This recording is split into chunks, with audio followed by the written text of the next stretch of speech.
When was the last time you made a wish that actually came true?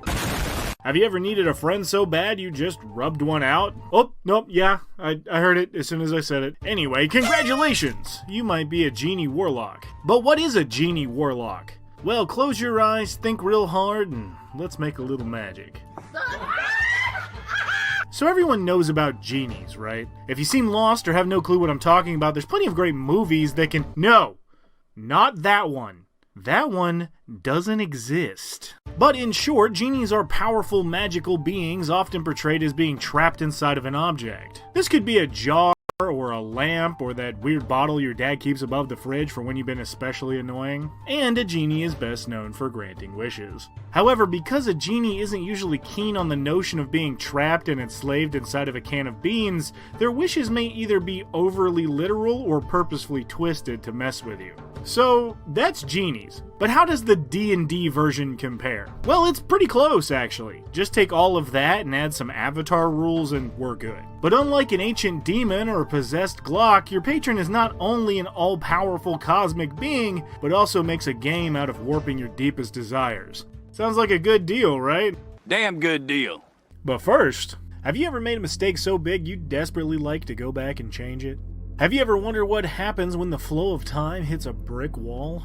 Well, if you have, The Chronomancer's Guide to the Future Part 2 has you covered. The sequel to The Chronomancer's Guide to the Future has you embark on an expedition through eras, correcting past mistakes. Get it? Past mistake? At some point in history, the world jacked itself up, and you, a timekeeper, are just the one to fix it. This 5e supplement is compatible with any game and setting, adding new time travel rules and mechanics, and includes tools and tables for both DMs and players. Build your party, choose your department, and help reweave the universe for the mysterious goddess known only as the Seamstress. Part 1 is of course already out, but the Kickstarter for Part 2 is coming very soon. Or if you're from the future, maybe it's been out for a while. But you can follow this link below to click the Notify Me on Launch button to be the first to join the Time Wars. And a big thanks to the folks behind Chronomancers for sponsoring the show. Now, back to the video. So, it's up to you to decide how your character stumbled across your genie in the first place and what kind. Genies come in 4 flavors: spicy, breezy, grainy, and wet, and these particular ones are considered noble genies. Being more powerful than their lesser counterparts, a noble genie can grant you much more than just wishes, but their patronage comes at a price. You see, as for D&D lore, genies kinda like collecting, people? I guess being immortal gets boring, so collecting servants to manipulate probably passes the time. Sometimes, as in your case, servitude is transactional, and other times it's not. But much like public school in the South, we're just gonna gloss over that a little bit. Mostly so YouTube doesn't clap me. Luckily, our genie likes us enough to give us a little packed magic. This gives you access to spellcasting and Eldritch Blast, but also certain specific spells added to your list unique to your genie. So if you picked the Afridi, your spells will be fire themed, the Jinn wind, the Dao earth, and the Merid is a fish. Oh, it's a carp. But you also get a genie's vessel. Phenomenal cosmic powers! This vessel can be really anything with a lid and acts like a portable safe room for you to hang out in, letting you kind of just pokeball yourself in and out of the vessel once a day. The inside is nice too, being a 20-foot radius circular room, so if my math is right, that's about 1,250 square feet, making it about as big as your standard apartment. You can stay in the vessel a number of hours equal to twice your proficiency bonus, giving you plenty of time to get a short rest, but as we level up, this becomes long enough to take a full night's sleep. It also can act like a bag of holding, letting you leave objects you've carried into the vessel there as long as the vessel remains intact. And as a part of the vessel, you also get Genie's Wrath, adding damage to any attack that has an attack roll once during each of your turns. While using a sword is fun and all, this can also be used with your Eldritch Blast to really hammer the damage home. The extra damage is equal to your proficiency bonus and takes on the type from your genie. So while fire and cold damage are cool, picking the Dao basically means you're hucking rocks at people, which I think is pretty funny. Second level is here and we get Eldritch Invocations. Invocations are like buffs or spells, but mostly they're just little treats from your patron to keep you coming back for more magic. These first two aren't the most important, but I love Mask of Many Faces, allowing you to cast Disguise Self at will, and Agonizing Blast, letting you add your Charisma modifier to your Eldritch Blast attacks. These will depend mostly on your personal playstyle, but in my mind your high Charisma makes you perfect for impersonating NPCs to sow some chaos, and then blasting your way out if you get into trouble. Third level already? Well, since we were such a good little vassal, our genie has enhanced our magic with a Pact Boon. There are a few great options here, but I think flavor and utility-wise, the Pact of the Chain is actually the best for you. You immediately learn the spell Find Familiar that you can cast as a ritual, but you also get some added creatures to the familiar list. Now instead of a rat or an octopus, you can choose a quasit, a pseudo-dragon, a sprite, or an imp. And as much as I wish I could tell you to take the cute little cat-sized dragon, the imp is really the best choice. This ugly little guy has great stats, a low-grade polymorph, invisibility, and magic resistance for advantage on spells and magical effects. And on top of that, it's possible it can share that magical resistance with you using the variant familiar stat block. However, this is apparently hotly debated and not what this video is about, but if you're in my game and you choose the imp, you can do this 100%. Your familiar, no matter what form it takes, can also use its reaction to attack as long as you forego one of your attacks to let it do so. Flavor-wise, I like the idea that your genie lets you borrow one of its trapped creatures to better fulfill whatever weird stuff the genie is up to, and I think that it works better for the story than the other Pact Boons. But I just want that little dragon so bad. Look how cute he is! Fifth level lets us take another invocation, and since we just got our familiar, why not take Investment of the Chainmaster? Now your familiar can take a flying or swimming speed even if it doesn't have wings or flippers, can take the attack action on its turn instead of burning its reaction, its weapons are considered magical, it can use your spell DC when forcing another creature to make a save, and you can spend your reaction to give it resistance against damage if it gets hit. Woo! All around this is a pretty sick set of buffs that really make your familiar a companion to the party instead of just a spy or a scout, all of which it can still do. Sixth level is here, and this is the good. Your patron loves you so much they've decided to grant you an elemental gift. But instead of a new purse or a nice car, they gave you permanent resistance to their associated damage type. But what if you could tank a dragon's fire breath while flying? Well, now you can, because you also get a 30-foot flying speed you can activate as a bonus action a number of times a day equal to your proficiency bonus. A free flying speed is great, but the downside is your feet disappear and are replaced by that weird Tasmanian devil tornado genies get from the cartoons. At least in my game. Hey, I'm giving you the cool variant imp, okay? You can handle a little butt tornado. Skipping ahead to 7th and 9th level, you get another invocation each. In either order, I like Voice of the Chainmaster and Repelling Blast. Voice of the Chainmaster is another buff to your familiar, allowing you to perceive through its senses as long as you're on the same plane, and even if the creature doesn't have a mouth, you can talk through it as if it did. There are a lot of uses for this, but my first thought is using it as a one-way octopus walkie-talkie for when the party has to convince Atlanteans to sign a peace treaty. Anyway, Repelling Blast is much simpler, letting you choose to push a creature 10 feet away from you when you hit them with an Eldritch Blast. Best part is there's no save and no size limit, letting you knock giants off of cliffs or dragons back down to the ground. And because this works per Eldritch Blast, you can double that pushback as long as you keep hitting. By level 17, if you're a sharpshooter, you can push somebody 40 feet backwards with a cantrip.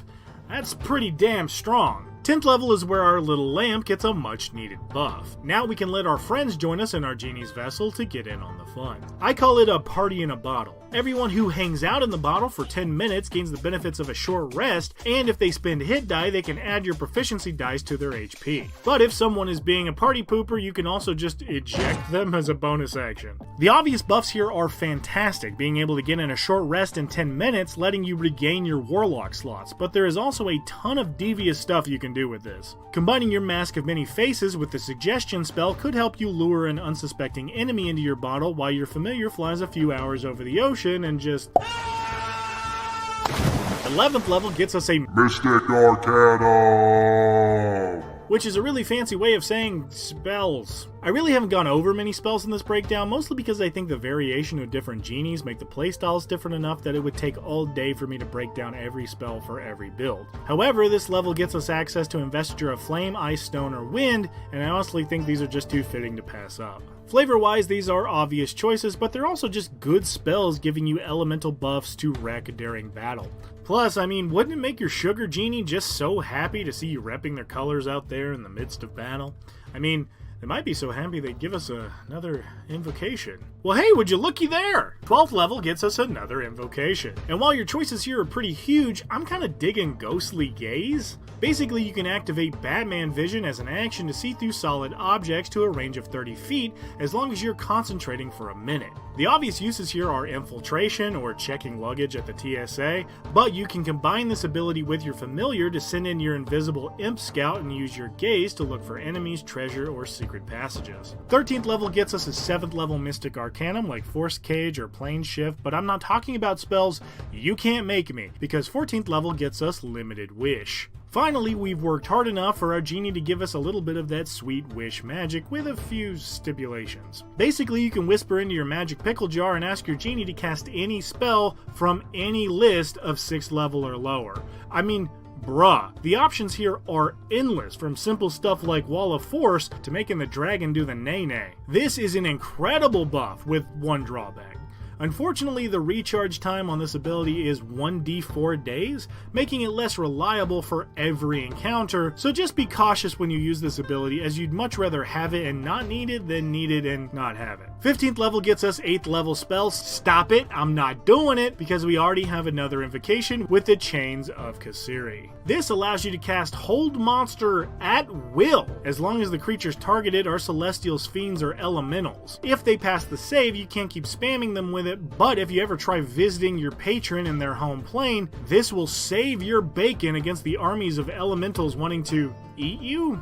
Do hurricanes eat things? I don't know, but they don't like you. 17th level gets us 9th level spells, and fine, I'll talk about spells. And obviously the most fitting choice is Wish. Your patron is literally a genie. I mean, what else would you go with? Wish is every 8th level spell and lower combined, as well as a bunch of other effects, but be careful you don't push your patron too much. You could actually lock yourself out of a 9th level spell if you roll poorly. But we're late game, have fun. Wish for enough money to crash the global economy or be 5 centimeters taller, who cares? 18th level gets us our final Eldritch Invocation, but we kinda did it. All the ones we grabbed are pretty great and we don't really need more, but with Shroud of Shadow for infinite invisibility, or Witch Sight to see through illusion and transmutation magic, or Grasp of Hadar to pull a creature closer instead of pushing them away, you kinda can't go wrong. Finally, at level 20, we become an Eldritch Master, letting you hang out for 1 minute whispering sweet nothings to your magic thermos and recover all your Warlock slots at once.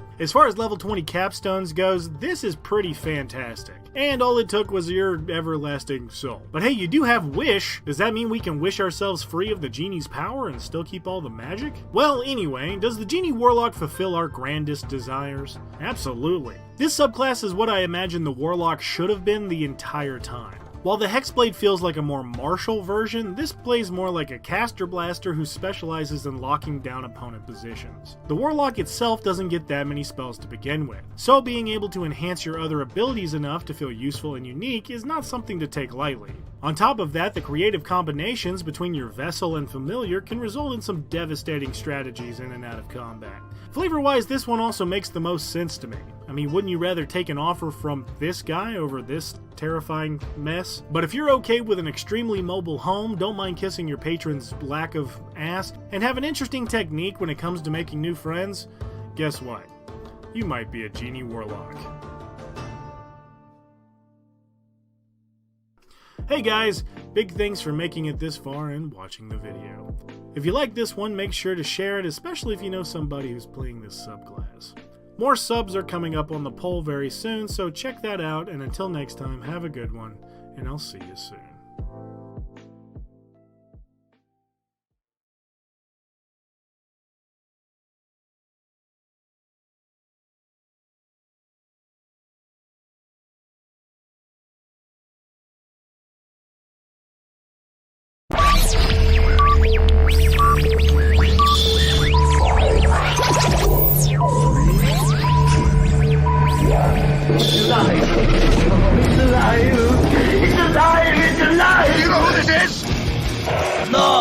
this?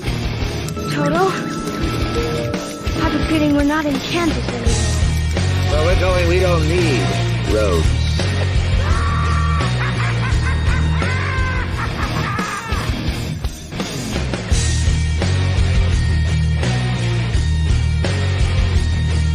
Hello, Internet, and welcome to the game. And I hear a little echo. Do you hear a little echo? Is it just me? Uh-oh. You know the other thing? I'm not picking up your audio right now. Upright Man, you're on. Can you hear Russell? Oh, now I can't hear you at all.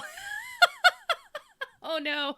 All right, guys. For our I can't hear you at all. Yeah, no Russell. Okay, Upright Man, confirmed. So, folks, as is par for the course, we were on together. It says, Upright Man says you're muted somehow. What happened? Okay, I'm going to give everyone the lowdown, okay? Just so you guys understand what it takes to put a show together and what we do, okay? For you guys, we were on for an hour before we even started the show.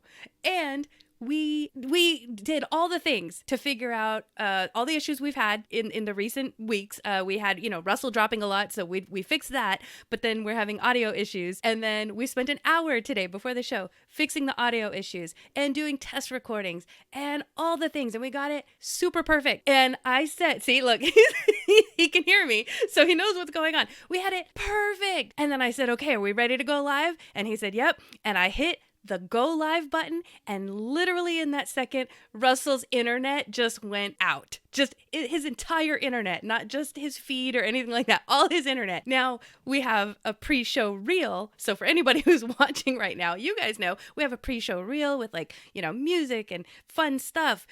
So we had about 14 minutes for him to hopefully get his internet back and figure everything out.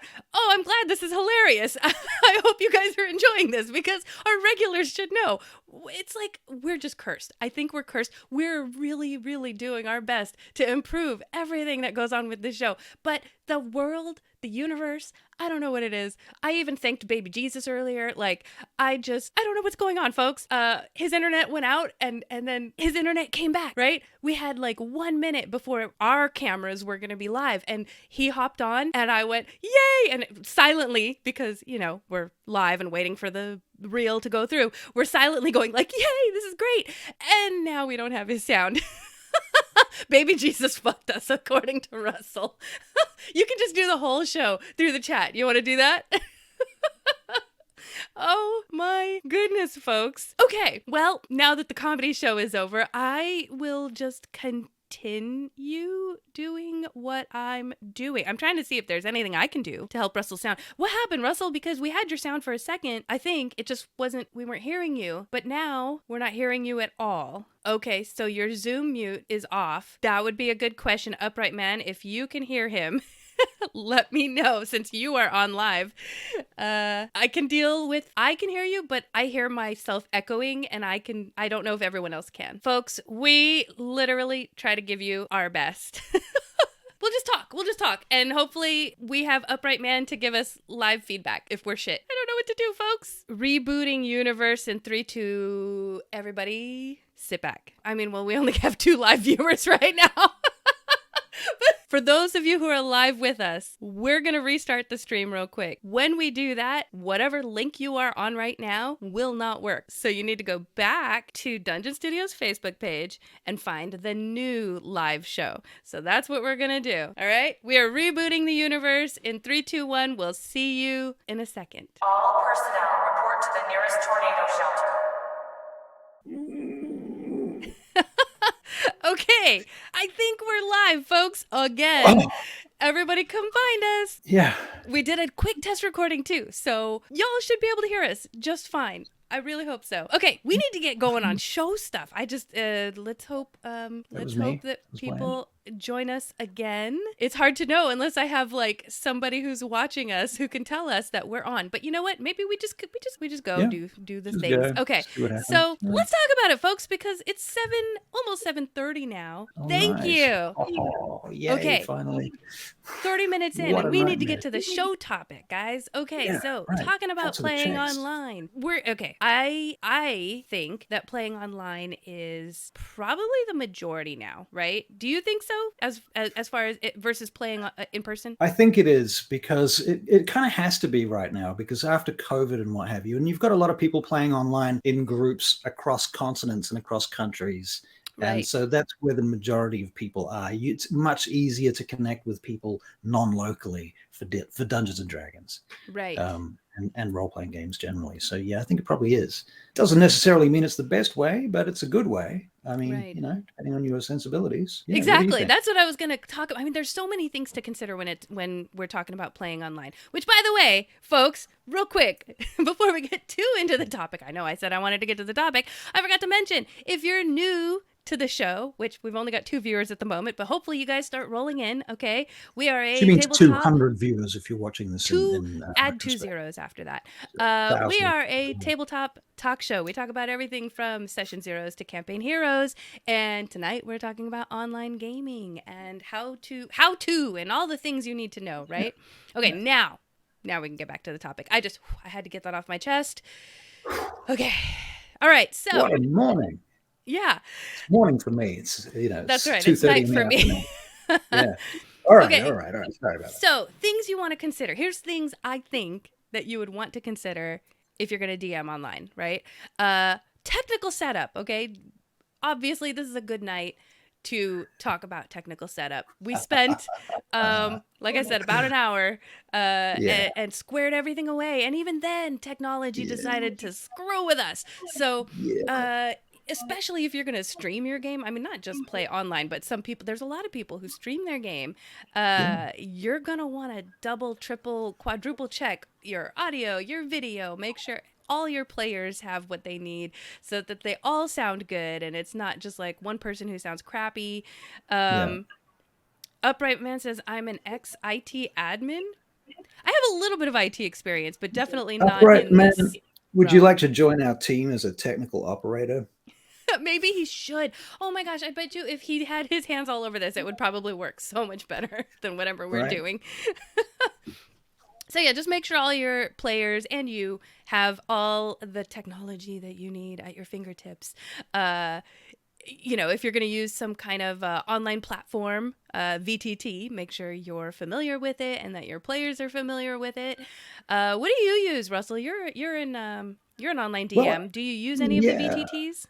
Absolutely. I've been actually testing out a few of them lately. I've used Roll20's just had some really big updates and it's changed a lot. I have to say it's gotten a lot better.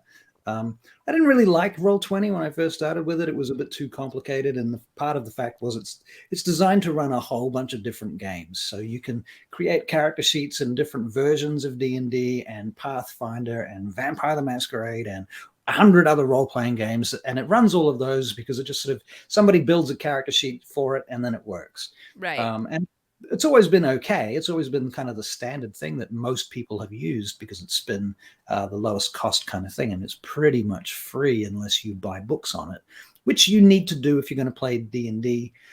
It does have some options where you can get some Chrome extensions that allow you to run D&D Beyond through it. Yeah. So it's quite useful like that. And the updates lately have made it, oddly enough, it looks a lot more like the D&D Beyond offshoot. It's called the Above VTT, which was built by the crew that built D&D Beyond, but they did it as part of their own time and they did it for free. That's it's cool. a really nice virtual tabletop. It looks beautiful, and when it works, it's fucking amazing. It's really, really, really good. When it works, that's that little PS. Yeah, and that's the PS. That's the problem with it. And I really want it to work. I really want it to be the best virtual tabletop because it's so close to being that thing. But it's just not quite reliable enough for me right now for streaming, which is a problem for me. And I've really tried. We've had a good few games with it, and it's such a good VTT, but it's sometimes it throws tokens off the page into random places, or it won't load the map that you've given it because it doesn't have anywhere that it saves any information. It saves some of it in your browser, but it doesn't. Like Roll20 has a server where you upload maps, whereas this VTT you copy links in from, say, for example, a Google Drive, and that's a bit unreliable. Sometimes the links break. Yeah. So yeah, I've played on Foundry once, I think, and that was somebody else was DMing, and I really liked it, but there was a subscription and what have you. Oh, no subscription, you own it. Yeah, that could be true. Okay, I can't say I know much about Foundry, but I have played on it once, and it did look nice. I can say that much. Right. There's a free one called Owlbear Rodeo, which is an Yeah. Australian one. We've used Um, that. Me and Doc have used that when we were testing some Dungeon Studios stuff. Just yeah, for a was that quick good? online game. It was pretty easy, honestly. Considering it felt like Roll20, but more user friendly. It seemed like. More user friendly, right? Because that was the thing with Yeah. Roll20, was it wasn't user friendly, but I think the updates have made it significantly more user friendly. Right. It's got better measuring tools than it had. What I like about the above VTT, because you've got D&D Beyond, and then you've got the above VTT, so it's above and beyond, right? Right. And so what's good about it when it works, which to be fair, it's 85% of the time, but that's still 15% is a lot, really. Yeah. It's because it's a D&D Beyond, it plugs directly into it. So anything you do in D&D Beyond applies directly to it. And Which you just makes drag it very tokens. helpful, right? If you're using D&D Beyond a lot, then anything that will port over with, or let it port over, makes it really helpful. Yeah, and the thing you have to remember with online tabletop role-playing is that whichever one you choose is going to be somewhat, usually it's going to be an investment. Because if you play with Roll20, you are probably going to need to buy all your books on Roll20. Otherwise, the virtual tabletop is just a map tool. Right. And I've used it like that. I used it like that for about 2 years, where I ran everything on D&D Beyond, and I used the map tools for the virtual tabletop on Roll20, so that my players had something to look at, and we could do stuff like flanking and all of that exciting stuff. But Right. yeah, but then I sort of got into using Roll20 more kind of fully, in the sense where characters were in Roll20 and so on. And then I figured out that you could plug in, now there is a plugin for this called, it's got a thing, an extension, a Chrome extension. Let's see, where's manage my extensions? Right. There is Beyond 20, which integrates the D&D Beyond character sheets with Roll20 and Foundry VTT. So that's just a plugin for your browser that you can turn on and off. And the above VTT is just a plugin for your browser that you can turn on and off too. So it works in Chrome. And then when you go into your character sheets on Beyond, you can join them or add, you can play in the above VTT. You know what you said, though, about if you're going to use any kind of virtual tabletop, that there is an investment, whether it's your money, because you're going to get the bells and whistles and it might be a little bit more user friendly, or it's going to be a time investment of you need to learn all the tips and tricks and watch YouTube video tutorials and things so that you understand how to use this free tool to its utmost capacity. There's going to be an investment. And speaking of which, I recently put together a video that will help people build their characters in D&D Beyond, if they're interested. Oh, yeah? So I'll throw a link at you later. Yeah, that's like an 18-minute video where I walk through a character build. Cool. Very quickly. It's a goblin cleric that I build. Nice. And I made it for my players, to be honest, because I get new players come in and they need to be able to make characters, and they've never played D&D before, so they need to know how to do this. And so walking them through that is really helpful for them. Apparently, that's how it seems. Yeah. See, even Upright Man said he's got Foundry. Something about mainly because you own it. I'm not sure if I understand. Is it like you pay for it once and then you don't have to pay anything else? But then there's a steep learning curve. So yes, no more monthly subscription payment. But guess what? You got to figure out how to use this thing. And all the coding or whatever that's involved with it. So, Upright Man, when you say there's a steep learning curve, because I found Roll20 was a steep learning curve for me when I started. To be honest, it's gotten a lot easier since they've done some updates. But How do you compare it to that? I mean, is it like, are we talking about learning to use video editing software difficult? Are we talking about, how hard is that? How hard can it be? It's a virtual tabletop, right? See, and I didn't think Roll20 was too difficult. It was more like there was functionality in Roll20 that wasn't evident unless you did more digging and research. Right. Otherwise, everything that was kind of on the surface, you're like, oh, okay. For me anyway, I felt like, oh, I understand how to use this. Yeah. But there was more it could do. I find it like Roll20. I mean, I've been using it for like 3 years now, on and off, and more so lately. But I still don't know how to make a character in Roll20. I don't know how to modify a character and drag it, because you've got to drag and drop like subclasses and stuff into your character sheet. And I'm like, what the fuck is all this? D&D Beyond, you just select shit and it does it. It's there. Right. It's much easier to do that. But I did run a Dragonlance game using Roll20. And here's a big thing. Like if you're a dungeon master using one system or the other, if you do it, let's say it's Dragonlance, because I've got experience with that. You go into D&D Beyond, and now you do own the Dragonlance book on D&D Beyond, or for example, I do anyway. So then you can import all the assets from D&D Beyond directly into the virtual tabletop. Awesome. You've got all the maps, all the characters, all the NPCs, all the magic items, all the encounters, everything is sort of in there. But none of the well, let me just say what's the difference in Roll20. You go into Roll20, same thing. You've got all the maps, all the assets, all the characters, all the NPCs, all the magic items, all of that stuff. But you also have the virtual lighting, all the dynamic lighting is already done for you. So you don't have to make all the lighting. And then you also don't have to add all the characters and tokens to the maps, because they're already done for you. So Roll20, they've obviously got more people working for them, updating and preparing their pre-generated official content. So I find like if I was going to run a Dragonlance campaign, I would probably right now rather do it in Roll20 than D&D Beyond, because it's less work. But if I'm going to run my own world, Sidarial, I would probably rather do it in D&D Beyond and the above VTT, because I'm going to have to do that work one way or the other. Right. And I actually like the above VTT, although I'm starting to go, hey, this needs to be fixed. Yeah. I ran a game last night in Theater of the Mind on Zoom, and I was so relieved. I was just like, no fucking tabletop. I don't have to worry about this shit. And right. I just concentrated on the role playing, and I didn't have to think about worrying about a bunch of technical shit. And you know what? My game was better for it, honestly.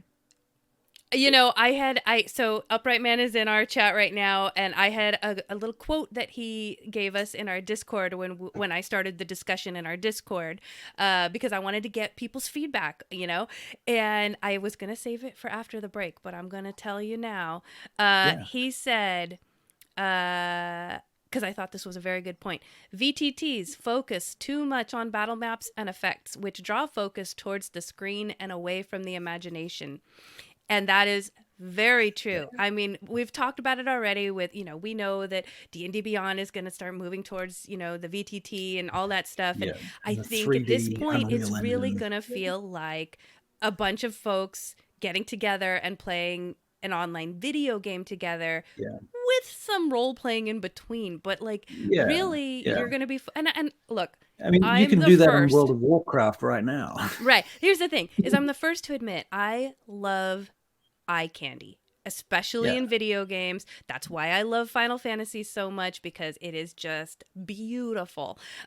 So it's going to be really distracting to me if I was going to play D&D and I get to, or someone gets to cast Magic Missile, and it's just gorgeous with all these graphics and stuff.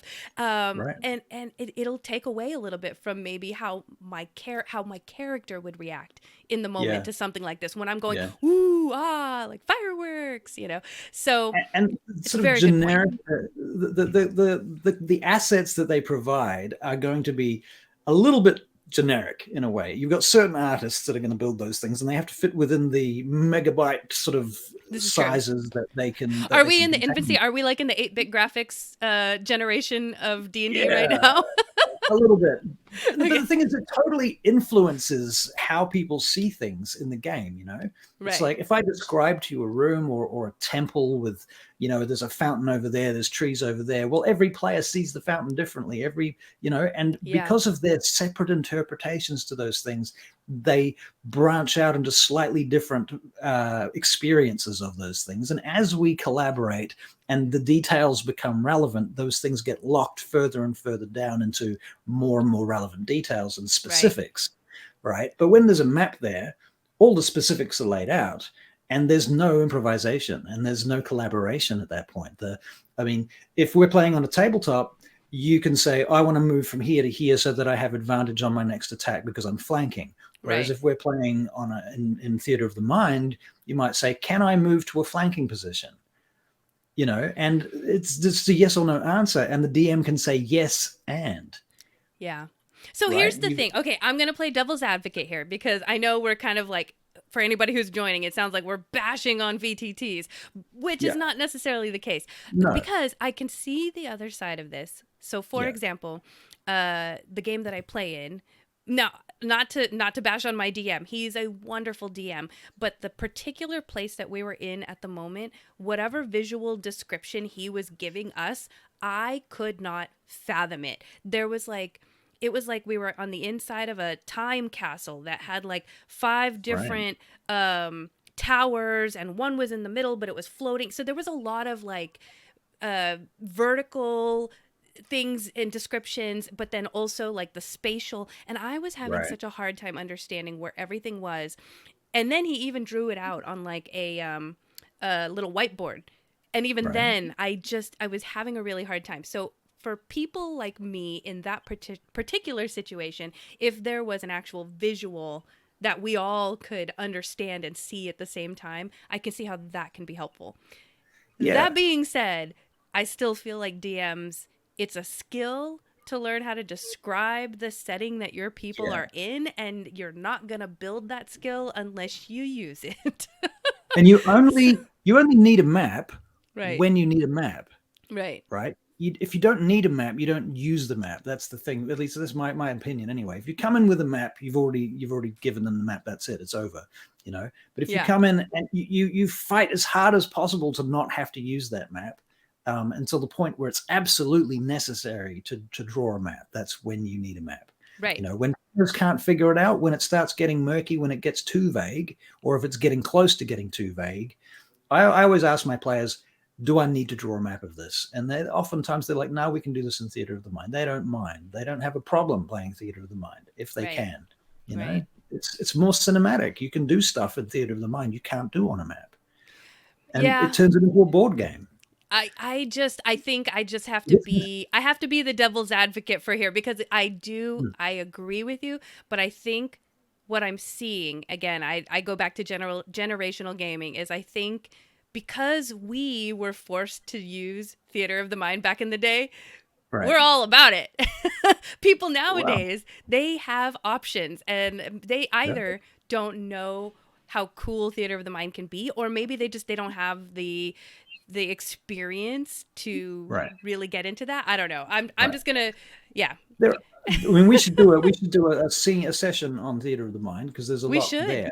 Yeah. And there are techniques that you can use in Theater of the Mind that make it easier, where, for example, you break the space up into zones. So you can say to go to the other zone, which might be part of the same map, takes a full dash action to get to the other zone, and you can kind of split things up like that. Otherwise, you have to remember a lot of distances and feet from people, and you have to rely on players to keep track of their orientation, and they do. But there are definitely times when your map is going to help, and VTTs are important. There's no doubt about that, True. Especially when you get into those bigger combats where you've got, mass combats, big groups of mobs and stuff. And if you've got great maps, I mean, I've been using Incarnate lately, and I've been making some maps that I personally am really proud of. I want to show the players these maps, so I'm in a bit of a tough bind, because on the one hand, I hate because you don't want to give away everything. Right. But on the other hand, I want to show off my fucking Flash maps that I've spent hours building on Incarnate. Yeah. So, it cuts both ways, and you've got to be. And if you're streaming too, there's a convention that people have their VTT on the screen a lot of the time. Wait, say that again. What do you mean a convention?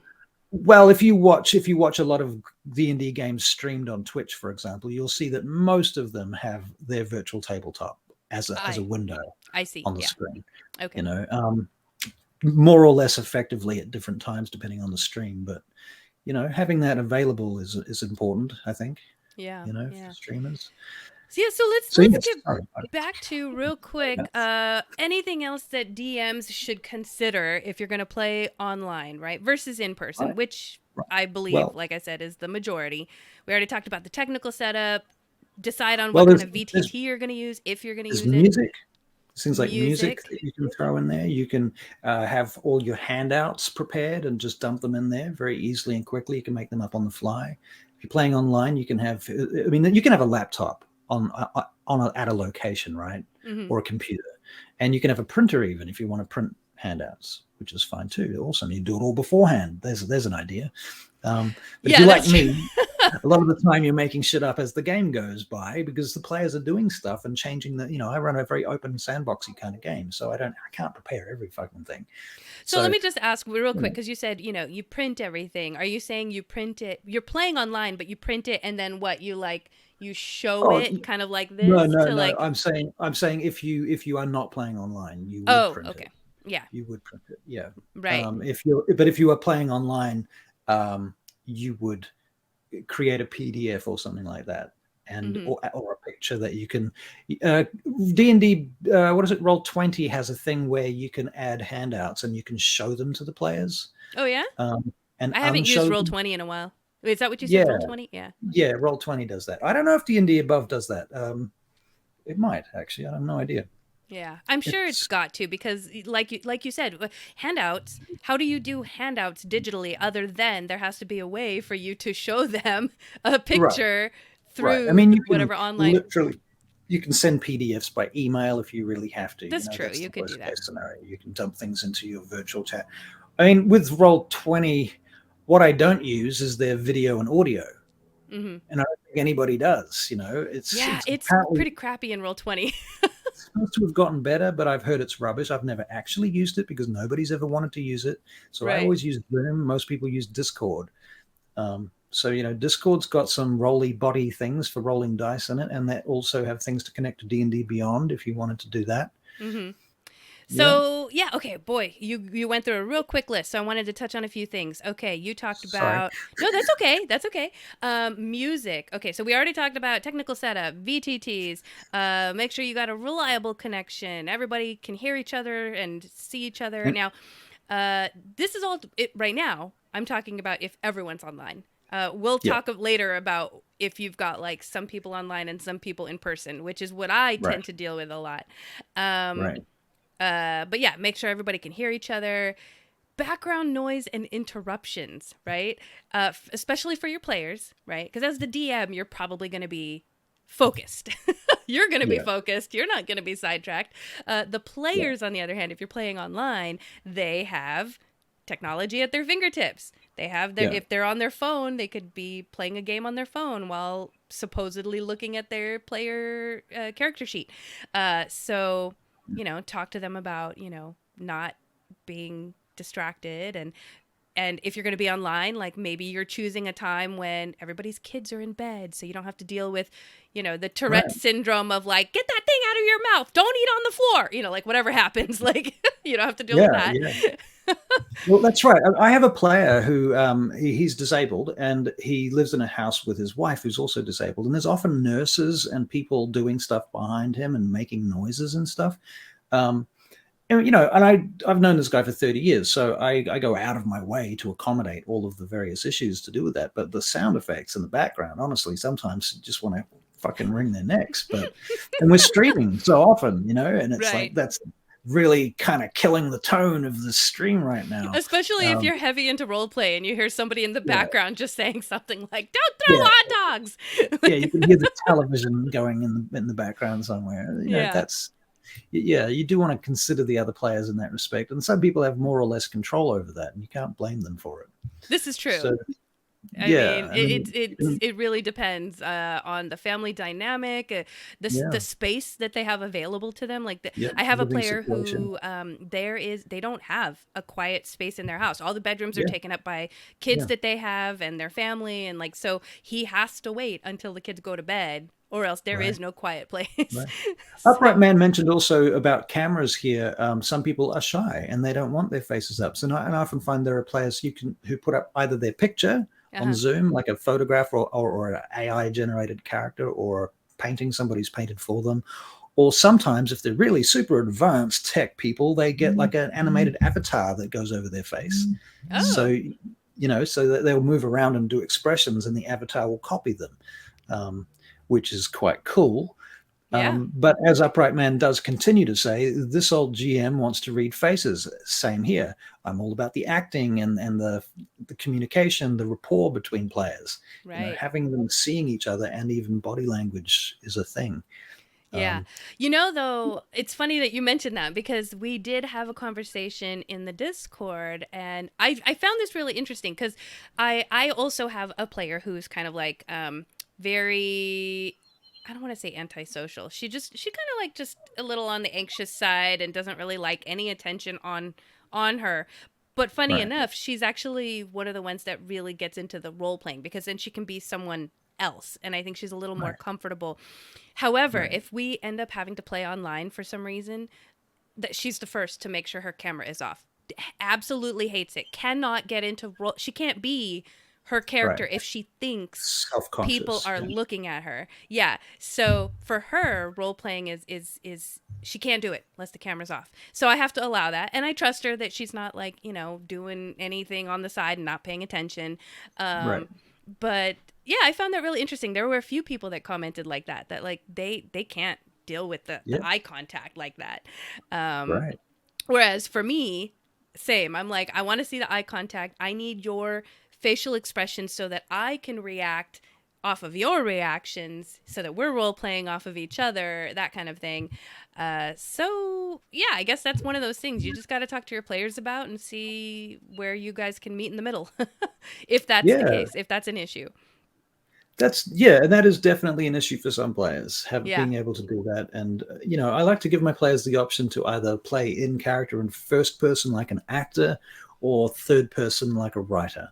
You can either be in character being like, no, no, stop, don't do that. In character talking, blah blah blah, or like Mm-hmm. my character says, please stop, don't do that. Right. You can describe what your character says. You can say, my character says this, which is sort of third person. And the only difference, the only thing that's important there is that whatever the character does say is in character, and that it is actually true to the character. And both ways are equally creative, you Right. know. So one's not better than the other, really, but they're different, and there's a different type of engagement. I go for the in character first person thing, but not everybody wants to. Yeah. Yeah. Yeah, I agree. I tend to prefer, like, if I start catching this is how I help them role play off the topic, but if I Mm, catch my players doing that, like my character does this, then I kind of try to find ways to like address them directly, and yes, it almost kind of pull triggers them out. them to respond back directly. Yeah, like Yeah, yeah, I'm not talking to Bob. I don't even say the name. I just start talking to you. yeah, yeah. Anyway, off the topic.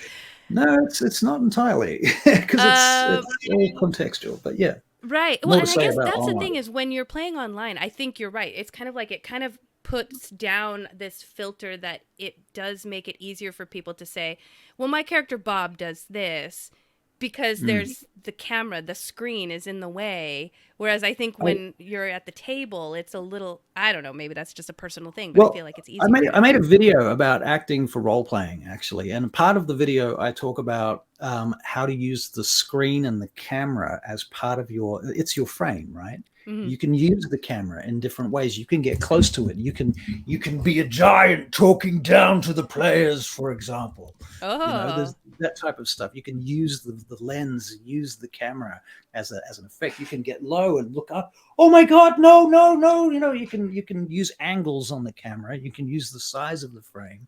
There's all sorts of things you can do with it. And if you know it's there and you know it's your tool, Yeah. There are ways to address it in ways that make it more useful and more dynamic. That is a really good tip. I had never really thought about it because I don't play online a lot. All my games are in person, unless they have to be. So I'm going to have to use that. You can do the same thing with the microphone. Yeah. I did that actually in one of my first episodes on the game where I was like, I'm going to use my radio voice. ASMR voice, right? Yeah. Okay. So, another tool. This hurts my heart a little bit because I love my little shiny clacky dice, and if I play online, it hurts me to use digital dice. But I think some people really like it, especially like if you're casting magic missile at a high level. Yeah, like even I would probably want to roll digital dice for that instead of rolling like a million whatever's d4s. But you can also just do this. You know, you can roll your dice in the tray and then show people you really have to. Well, that's the thing is, depending on who you're playing with, some people, like my players, we're totally, we trust each other. We've been friends for a while, so I feel like I can trust that if they roll physical dice and they say they rolled a 16, I feel confident in that. Now, if I was playing with people I didn't know very well, I don't know. That would be a different question. Maybe then we're doing digital dice so everybody can see what everybody's rolling. I don't know. When I play with kids online, I force them to use the digital dice because otherwise they cheat. Yeah. They do. It's just a thing, and I know they do. So it was always digital dice. And there are some players who cheat too. Even adults cheat. It's bizarre. I don't, but okay. Well, I think, okay, I'm not going to categorize, but I think the min-max kind of person would be the one who would want to fudge their dice rolls. I don't know. That's just me. But yeah, what's really cool? I mean, even back in the day before digital, I can't even say it, digital dice rollers were a thing. It was so cool to be able to just go to Google and go roll 3D20. And it just rolls like out of a Google search. Like, how cool is that? I don't know. I thought that was cool. Right. Yeah, that's awesome. Okay, so we talked about visual descriptions and theater of the mind. Oh, homebrew and rule modifications. Because some people, if like we just talked about with dice, it could be a house rule that like we're playing online, so you have to use digital dice. You can't roll your physical dice. That's like a homebrew or rule mod. I can't think of anything else. You have to have your camera on because that way I can see your face and I know you're here and you're participating. Well, okay, so that's an interesting thing there. I mean, I guess I'm kind of going back to tech stuff a little bit, but and it's again got to do with cameras. We're talking about how to use the camera, but different tools give you different camera options. If you're playing on Discord, for example, your camera's a certain size and it's got curves on the edges of it. If you're playing on Zoom, you've got big high definition camera screens that they're going to be more high resolution. Mm-hmm. If you're playing on a tabletop like Roll20, you're going to have a pissant little box in the bottom corner. And honestly, for me, it's not good enough. I want to see people's faces and I want there to be proper interaction. So I need big pictures. So I use Zoom. But not everybody does. In fact, most people don't. That's actually a good, I'm glad you brought this up because when we first, I think when COVID hit, maybe it was before that, we used Google Meets because Zoom, I think you had to pay for it. Or it was free. I think it was free, but it was like 42 minutes or something was all you could use. Right. And so we used... That's why I have a subscription. Right. We used Google Meets because at the time, it didn't have a time limit. And then eventually I think they did do a time limit. And then there was Zoom and then Discord. There was always Skype before all of that too, Skype. Oh my God, that took me back. What Right. happened to them? But so they all kind of have a little bit something different. I think Discord I still haven't learned all the things that you can do with Discord when it comes to running games, but my DM had like all these bots and things, and there was something like he had some kind of sound. I don't know if it was called soundboard, but he had some kind of sound something where he could play a monster noise, but only, let's say only you could hear it, but everyone else couldn't hear it because your passive perception is high enough that you can hear it. So that was really cool when he could do that. And I'm like, I haven't figured out how to do that yet. Right, that's very cool. Yeah, and I love I mean, going back to the tabletops for a moment too. I love the fog of war effects, the dynamic lighting, and the. Yes. I mean, I played in a Curse of Strahd campaign for a few sessions. We really just did the Death House, but the Death House with all of its fog of war and dynamic lighting is so fucking scary with music, and you're playing at nighttime, and it was raining outside too. So, and I was playing in the dark with headphones on, terrifying. Really very cool. But it's a very specific experience. It's very different to a theater of the mind situation where you could achieve similar effects, perhaps in a different way. Yeah. You know. Yeah, that's So, true. You're right. I had forgotten about, because we talked about dynamic lighting, but we didn't talk about fog of war, which is, I think it's personally as a DM, it's a lot of fun when you can see where your players are heading, but they can't. right. Yeah, exactly. Let's see. What Yeah. else? Oh gosh, if you're playing online, you need to consider how long your session's going to be, and then figure out the pacing for that, because I mean, I could sit for 6 hours and play a 6 hour session, but not everybody can. Not everybody can. And depending on how often you play, like if you guys are playing weekly, then maybe a 2-3 hour session is good because you guys are playing weekly. But for I run us, 3 hour sessions. 3 hours, yeah. Yeah, See, I run 3 hours. we played monthly, and back when there was COVID, like we would have to be, not that we had to be, but we would play for like 6 to 8 hours because we only Right. got that one night a month to do it. Right. So, Yeah. consider your time restraints or your time constraints when it comes to playing online. Yeah. Yeah. Um, Well, and then- that's right. And with all the technical issues that do come up, it's that you don't have that in a live game, in a face-to-face game. Your book doesn't crash, your dice don't crash. right. Your imagination hopefully doesn't crash. Right, you're in trouble if it does. Although, to be fair, there's probably more likely that everyone's going to bring their alcohol to a live game. I was just going to say. So that. Yeah, for us, game Doesn't nights tended exclude to it. be whiskey night as well, because we're all into Right. whiskey. We would all bring a Right. bottle to share, and there was 6 of us, so that was a lot of whiskey. The role playing's kind of going like this. It literally. This is why. Or Okay, is it this going is like this? going into my next point, which is like shared resources and note taking, recording, documentation, because I think by the time we got to the end of the session, like we were participating, but the very next day we would all text each other going, "What the fuck happened?" Like none of us could remember. And then we would go back into the notes doc, because we would have a Google Doc, and we're, at least 2 of us taking notes. And so we'd go back and we'd read it, and we're like, what? That happened? Like, it was bad. Here's the thing about Zoom, right? Is it has a recording function. You can record your sessions, and then you can upload them to YouTube, and then you have an endless fucking resource to keep copies of every game you've ever played. And you can go back and you can label them and tag them and all of that stuff. And you can put it up on YouTube as unlisted, so it's not like the whole public is going to see it. It's just right. you guys. That's right. Yeah, But that's whole a good point. campaigns unlisted. Yeah. That's a good point. Yes, Upright Man, whiskey, at least in my group, is a shared resource. Yep. She's got a whole bag of holding full of whiskey to the point where it's going to explode. I have a pretty impressive collection, I think. Okay, so let's see. Oh yeah, so let's go back to recording and documentation. Obviously, check with your players. I think I would say my one player, even though if I recorded it and put it up on YouTube and it was unlisted, I think even though she would probably go, yeah, I don't want to be recorded. So you got to talk with your players just to make sure that they're all okay with that. Yeah, I mean, my wife, for example, she likes D&D. She's not a huge fan or anything, but she likes it. But she doesn't really like. She likes role playing in text. And she's really good at that. That's what where is it, like she's post really play by post or something? I've seen those. I've never done one. I want to try one. Right, it's very slow. Hmm.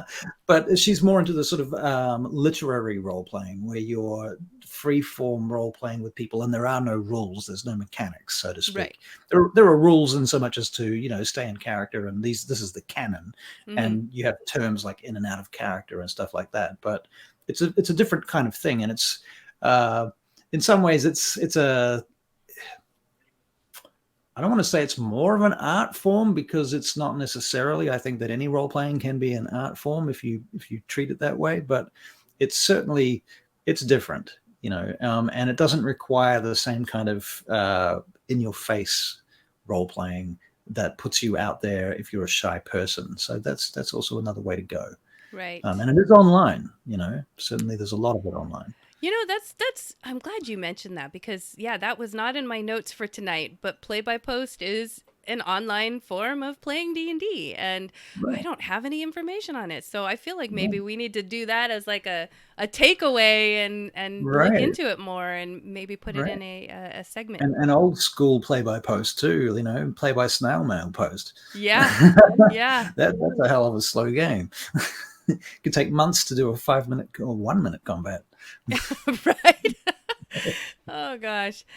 So let's see. We talked about back to notes. So when I DM, okay, I don't know if anybody else has done this. I've only recently thought about it, but on my phone, I got an iPhone, you have the little voice memo section, right? Right. And whenever I DM, if things get really heavy, I can't focus on taking any notes. I am just stuck with whatever the players are doing. I'm totally entranced by it. And then the session ends and then it's dinner time and then I want to go to bed and then the next day I go, crap. What happened? Right? And so I'm either stuck with having to try to take notes and I'm not paying attention to my players, or I'm paying attention to my players and I'm not taking notes. So I just started voice recording them so that later I can listen to it and kind of like annotate what happened, the major points of what happened. Yeah. So that's one way of record keeping. If you're like me. I'm like that too. I'm exactly like that. And my keeping notes, DMing notes, that's really hard actually. And when I first started this online business, I would go back before every game and watch large tracts, if not all of the game before, so that I was going into the next session with it completely fresh, remembering everything. Right. And making notes during my watching of the last session, so I could go and be super prepared. But now I'm running so many campaigns, I don't have time for that. Right. And I if I'm lucky, I can sit down and watch 10, 15 minutes of the end of the last session, which usually is enough to trigger a bunch of memories of what happened. Some of my players go back and regularly watch the last session during the week. To them, it's part of the service. They get to play a game and then rewatch the game and take notes. And they come back to me with all these inconsistencies. They're like, "Oh, you remember in session 4 and scene 9, there was an NPC called Goblin 6, and he was wearing a green hat in that scene. But then later in scene 12, his hat was now blue." So you get that kind of stuff too, and I like that, to be honest, because that does keep things consistent. It does help. They keep you on your toes. Now, oh gosh, oh man, I'm gonna get so sidetracked. But I just gotta know: do you come up with some kind of like narrative reason why the hat is a different color, or do you just go, "Man, that was my mistake"? Yeah, I typically just take it on the chin and say, "Yeah, that was my mistake. What color would you prefer it to be?" Yeah, okay. Because sometimes that's what I would get my players if there was an inconsistency. Well. Yeah, most times it's something plot related, nothing like a hat color. But they will say, "What about this?" And if it's something that I forgot that I made an oopsie, I'll usually just kind of quickly go, "Well, it could be like this because of this. That's why." Yeah. And they have no idea what just happened in the background. No, I mean, for sure, you do that if you can. Yeah. If you can, if it's not too taxing to actually spit out an idea like that. You'll also find that a lot of the time the players will come up there with their own reasons. And some of their reasons are better than your reasons. They've got more RAM processing speed and power to devote to such tasks at any given time. Because, we're busy spinning plates. So, yeah. So the other thing I Upright. wanted to mention, we were talking about like, folks that are kind of anxious about being on camera, things like that. So Doc in the Discord also mentioned, he wanted me to make sure I mentioned, for those who are our regulars who know Doc is chronically ill, this is his way that he can socialize and not have to Yeah. worry about being exposed to anything or Yeah. falling ill, and so it can help a lot of people to be able to play online, for those who maybe they're too dealing with whether it's mental health issues, emotional needs, other regular medical health issues, just being able to stay in but still fill your social battery, or Absolutely. yeah, so that's one thing to consider is, Yeah. just kind of making the accommodations for folks. Right. Like you said, you have Barry, right? Yeah. You make Yeah. a lot of accommodations so that he can join and be a part of everything, and Yeah. I think that's You what know, we as DMs should do. I bought him a snowball, a blue, what's it called? Snow globe? A Oh, the mic. microphone, the Yeah. mic. Yeah. So we would have a proper condenser mic to play with, so that we could get his sound level up, which turned out to be a mixed blessing, given that now it picks up all the sound in the background That we were just talking about. that we were talking about. But yeah, I mean, it's you go out of your way. Oh, and here's a cool thing: if you don't know this about Zoom, this is an important online tool that you must know. You probably know that you can share your screen on Zoom, right? Mm-hmm. But once you're sharing your screen on Zoom, there is an option to request remote control of another player's computer. That's right. Yeah. And once you do that, so I use this for Barry. He can't see very well. So before the game, he gives me remote control. I go into his computer. I set up his character sheet, his virtual tabletop, and I show him where everything's going to be, so that he can find everything. And it's all set up working for him. And if he has any problems, I can just go back and fix it. And that's super useful. And also for new players, sometimes, it's easier to just do it than to show them everything, and they can watch you do it and understand it. Mm-hmm. Alternatively, you can show them on your computer by sharing your screen, that kind of thing. So these are useful things. Yeah. I just want to throw that out there because it is a very inclusive tool. You're right. No, that's a good point, especially if you're using Zoom. I don't know if I don't think you could do that with Discord or anything else. I think it's so, just Zoom. It's so just Zoom. pretty cool. So Zoom's pretty powerful. I mean, it does cost me $16 a month or something. And I use it. But for you, it's a business expense. It's a business expense, exactly. And all my players get to join it for nothing. So they get the benefits of the non-truncated sessions, right? And all of that stuff. So yeah, right. That's all right. Well, is there, as far as things DMs should consider about playing online, is there anything else that you think we didn't touch on? Because we should probably take a break. Right. Well, yeah. Looking for groups is another thing that's different. Oh, yeah, you're right. That's a very different approach. Because if you're playing live, obviously you have to play with people that you know or that you can find in your local area. So that's either you've got to convert your workmates or your schoolmates or your friends into D&D, or find friends that happen to be into it. Whereas if you go online, there are whole tracts of people, thousands of them out there, who are just sitting there waiting for people to line up. I mean, Roll20 has a forum full to the brim with people waiting to play D&D, and you can just hook up and play a D&D game. Almost, if you live in your time zone, probably almost randomly. And for me, it's a little bit more tricky because I'm in New Zealand, obviously. That's true, yeah. But so time zone's a problem. But yeah, so that's a bit of a difference, that sort of thing. And you can even put out your pay to play games on these forums and such too. People do pay for games on Roll20. I'm relatively cheap compared to some of these people, and I frankly run a better game. Yeah. I'm trying to think. There was somebody that I had interviewed on my channel that talked about some kind of meetups, or I don't know if it's an app, and right. So I'm just calling it out in case y'all folks who are watching understand what that is, because I don't, because I'm old and don't know it. But it's some kind of meetups app, And apparently it is used. She's not the only one that mentioned it. It's like once one person mentions something, you know how you hear it a lot all of a sudden. And I feel like I heard 3 other people mention it right after I heard her talk about it. Like this Meetups app is used a lot for finding D&D games. So I'm just going to call it out in case anybody else knows what that is.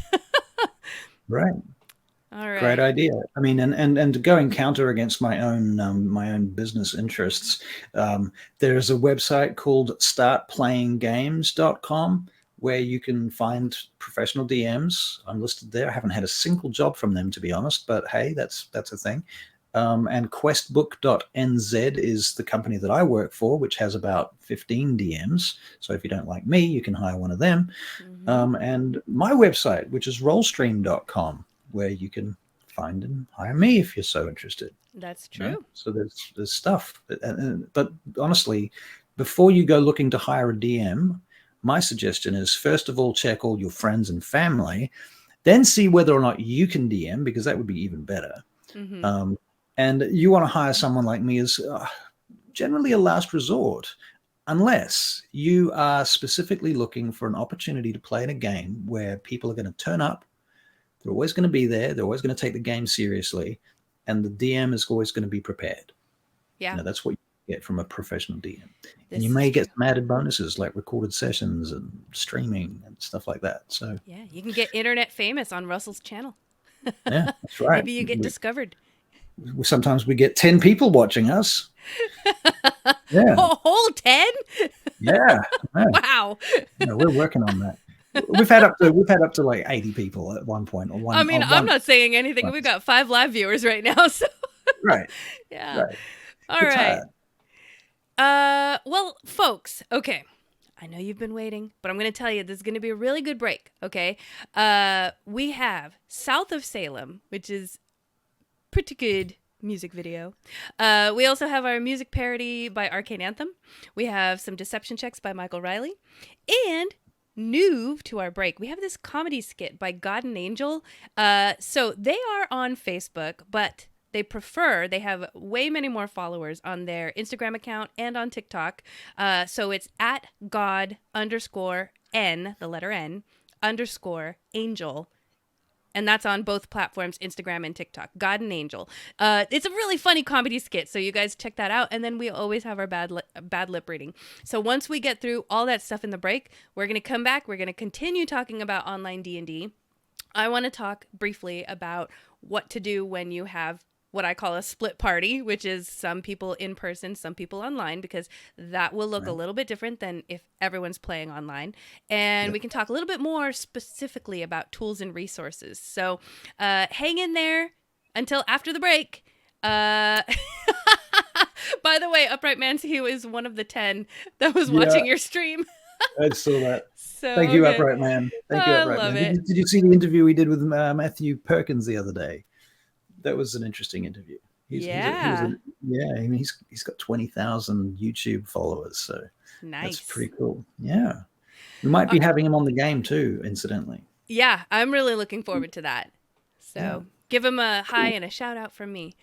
We will. All right, folks, we're going to go take a quick break. So do not leave. Stick around. We'll be back talking about online gaming. All right, talk to you soon.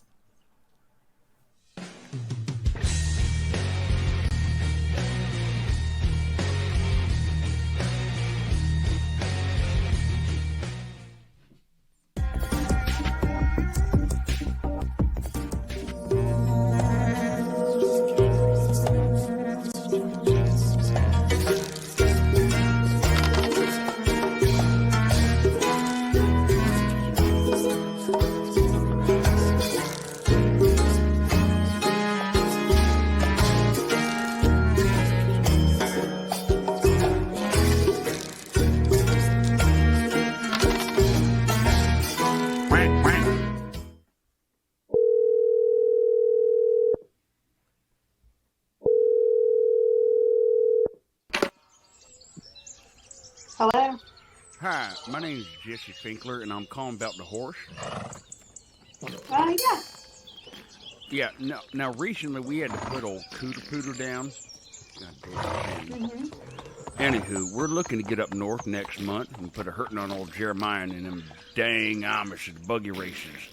So we're looking for a new horse, and we saw your post on Craigslist. So can that horse pull a buggy? The previous owners said that the people that had her before they got her, so 2 owners ago, said that she did. Perfect. I would honestly be surprised if she does. Is this a good, hard-working horse?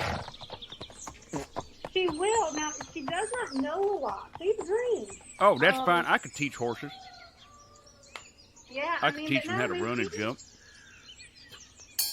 I had her sold the other night to a guy with a 13-year-old little girl doing dressage and jumping. Dressage? That sounds fancy. Oh, she sounds like a wild one. Now tell me, does this horse come with shoes? No, she's barefoot. Okay. What is, let's say, the jousting ability? Do I get any pluses for riding the horse?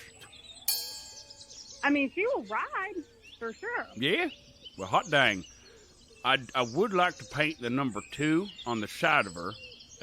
That's my old racing number from the 80s. So, when can I get and take a look at this horse? Whenever you want. You're in Texas, right? Right. Yep. I mean, she's a good drive from you. We're in Mississippi.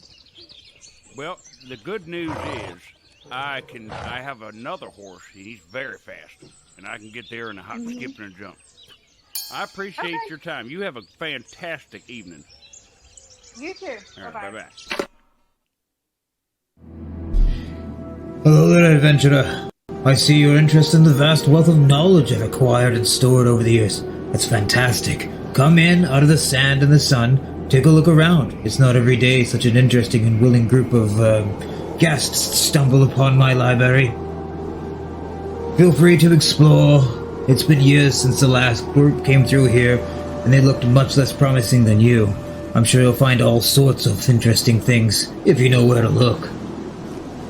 But be warned, this library holds more than just books and scrolls, and only the worthy are allowed to leave with the knowledge that they find.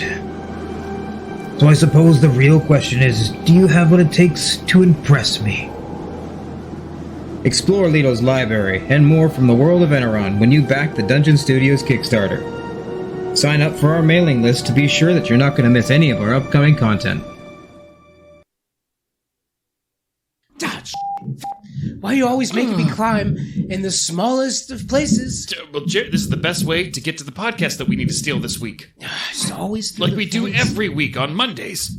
Mondays? Every Monday? Yeah, religiously. Sometimes I wish we could just walk through the door, but yeah.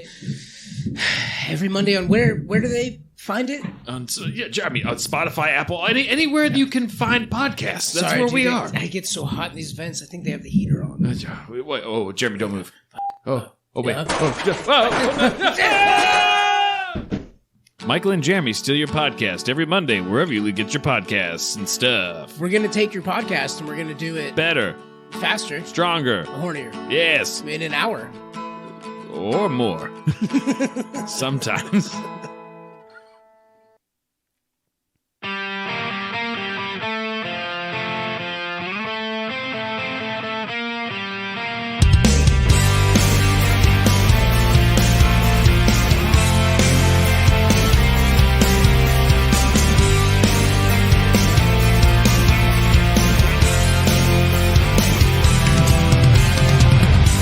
Darkness in your eyes, so hollow yet so nice. I see the evil deep inside. The blackness of your soul, still breathing, but so cold. I see the murder in your eyes. But after all the things you said and done, I still know that you're the one. This toxic love is killing me, but I can't say you're my pretty little nightmare. Got every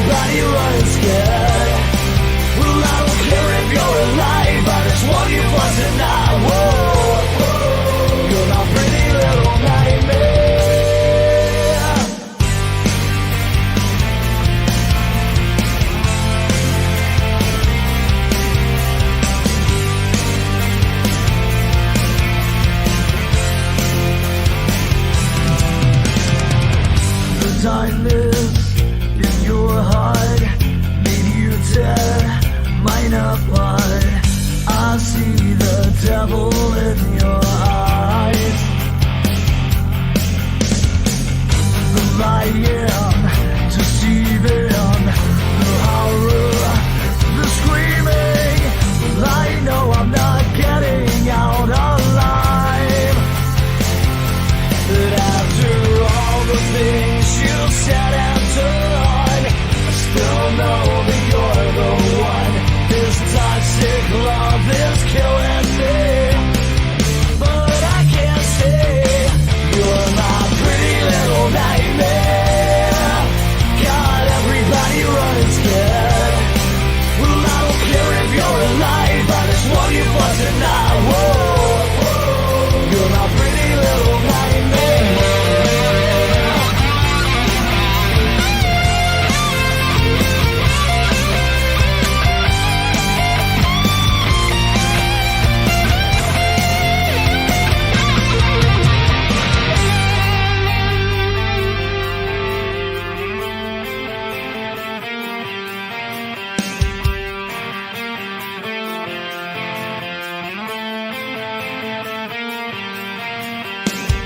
You may be dead inside, you're keeping me alive.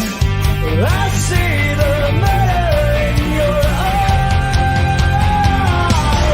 You're my pretty little nightmare. Got everybody running scared. Well, I don't care if you're alive, I just want you for tonight. Whoa, you're my pretty little nightmare, pretty little nightmare. Got everybody running scared. Well, I don't care if you're alive, I just want you for tonight. Whoa, you're my pretty little nightmare.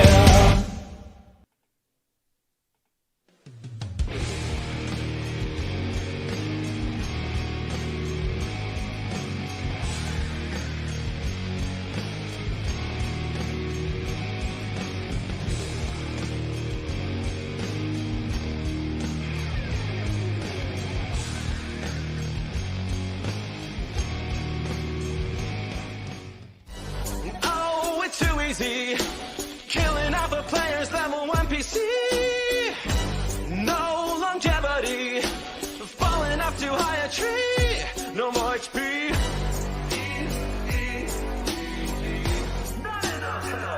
No more HP.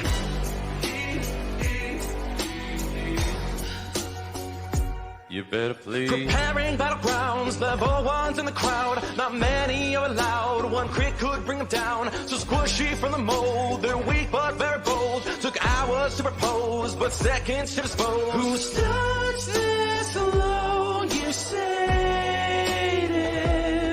Yeah, they'll get ground to great dust.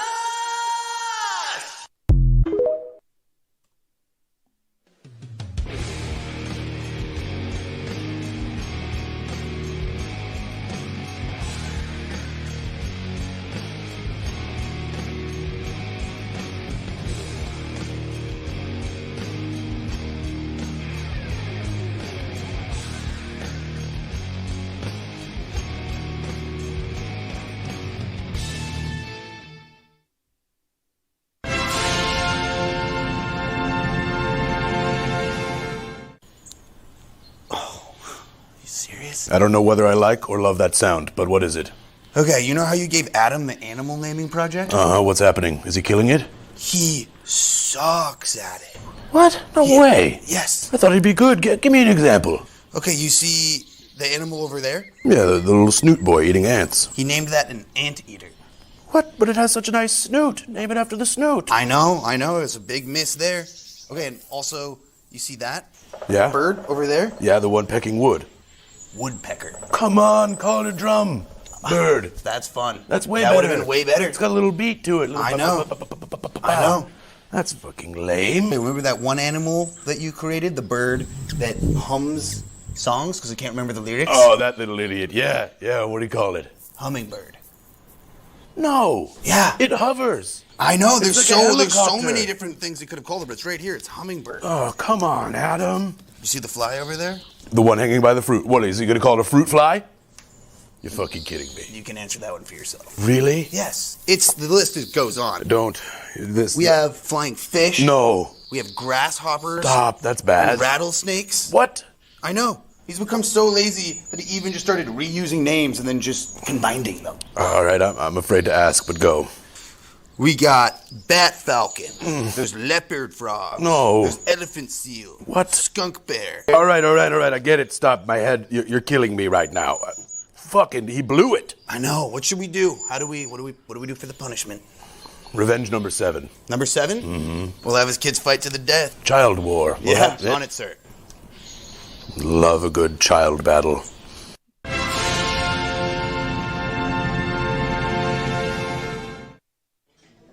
I got something I need to tell you. Like what?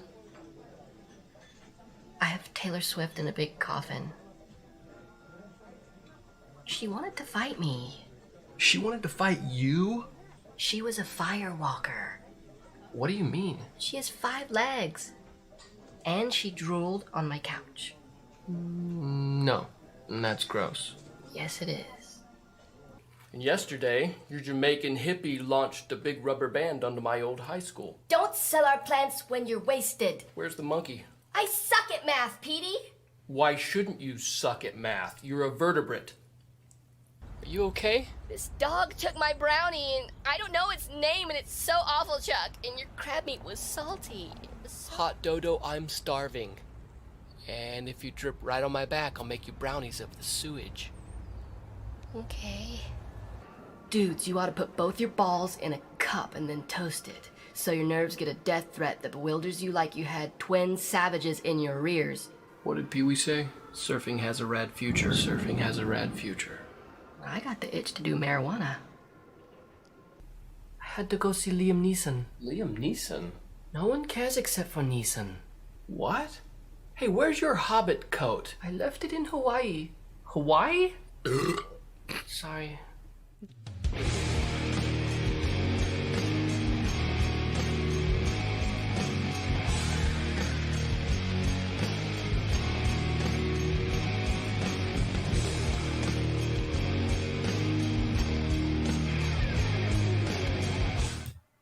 And we're back. I hope we're back. Are we back? I'm back. All right. Oh my gosh. I that God and Angel skit was really good. I loved it. I constantly think about like how did things get named the way that they got named? I mean, aside from, woodpecker, that makes sense, but some of this stuff is pretty strange. I'm looking for the stream right now. I seem to have lost the stream, but that's okay. But I don't know if you can see it. Well, well, let me refresh, because I thought for a minute that I lost the stream, and I thought it might be because, copyright issues. But I still see us on. You still see us on? Okay, I still cool. see us on. Okay.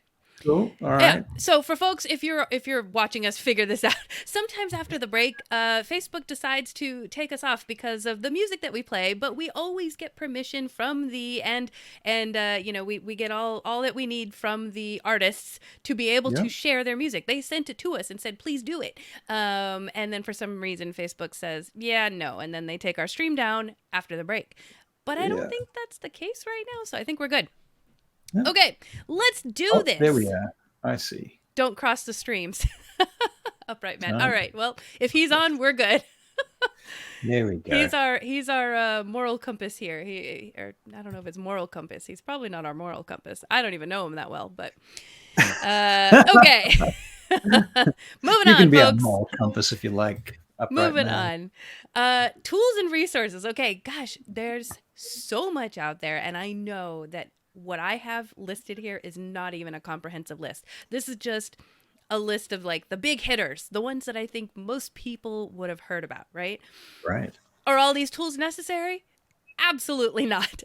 According to me and Russell, definitely not. But you need a stick and a piece of string. Yeah, actually, do a tin can and some string. Yeah. Good to go. All the technology you need. So we talked about Roll20. There's Fantasy Grounds. I've never used Fantasy Grounds, but apparently it's a big one. Foundry VTT, definitely a big one. Astral Tabletop, I've not used. Astral Tabletop, I've looked at that lets you have video backgrounds and a few other things. Actually, virtual D&D Above lets you do that too. Mm-hmm. Yeah, I didn't even have Above VTT listed on here. And Owlbear Rodeo. So those are some of the VTTs, definitely not all of them. But if you are someone who is watching this show going, I'm interested in running a game online or playing online, what is out there? Then now you have some idea. For video and voice, we already talked about it. Discord, Zoom, Google Meet. You can use Roll20, although we don't suggest it for video and voice. I'm sure there's other options. Tin cans and string. Yes. You can get one of those megaphones. Oh, God, how fun would it be? How fun would it be? Everybody at the table have megaphones. That's a terrible idea. What? That's why it's going to be awesome. I'm having an Amber Alert. Yes. Okay, character management and character sheet tools. D&D Beyond, obviously, is the big one.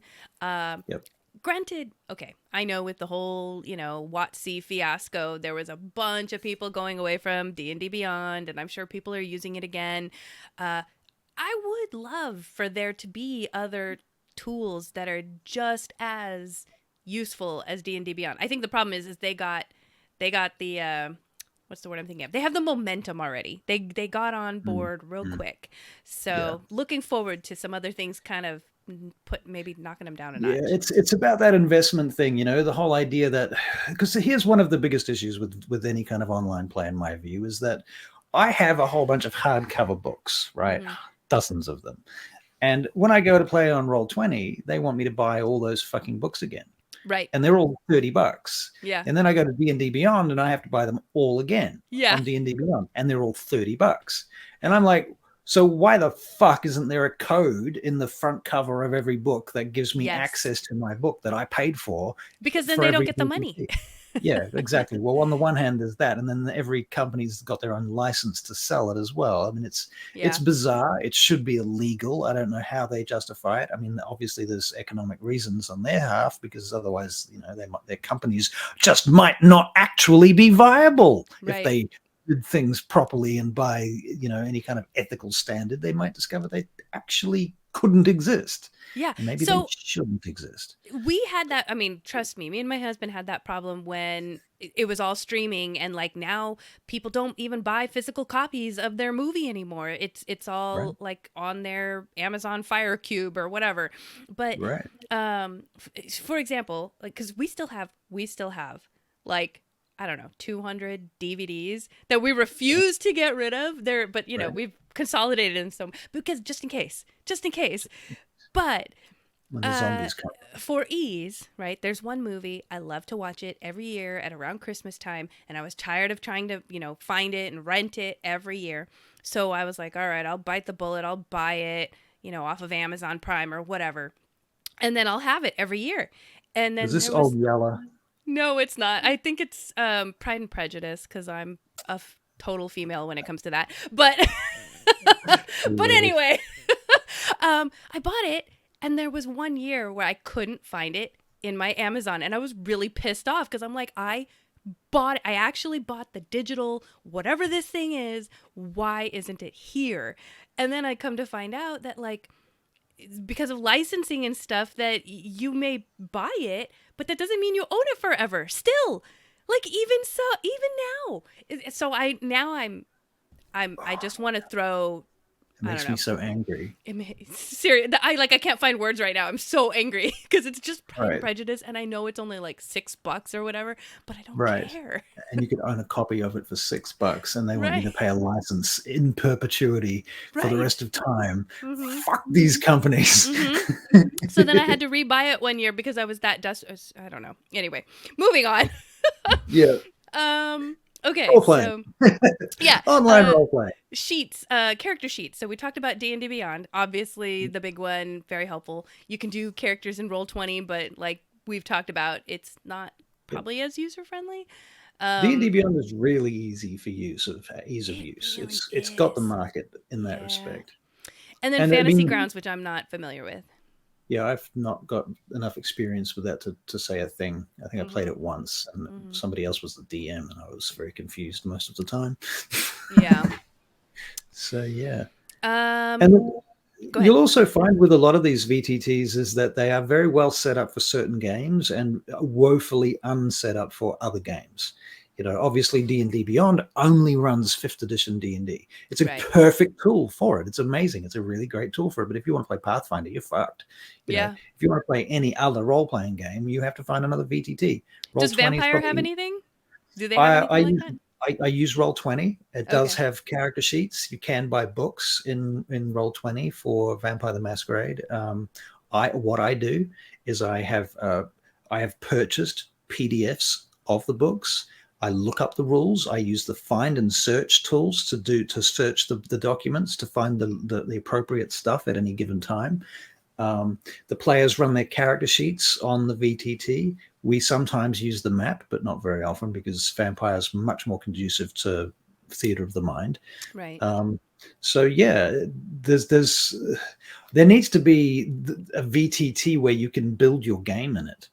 You know, you can build your mechanics into it and your character sheet for it as you go. And I think that's where I think every game the players should sit down and choose which subsystems to build into their current game. Yeah. If I know Upright Man, because I think I've read some of the stuff he's talked about with what he's building, he's doing something kind of like that. Right. Well, I'd love to talk to him about that. We should interview him sometime. That might. We really should. Okay, so that's just for character management and sheet tools. We already talked about dice rollers. I mean, you can roll dice in D&D Beyond, Roll20, Google.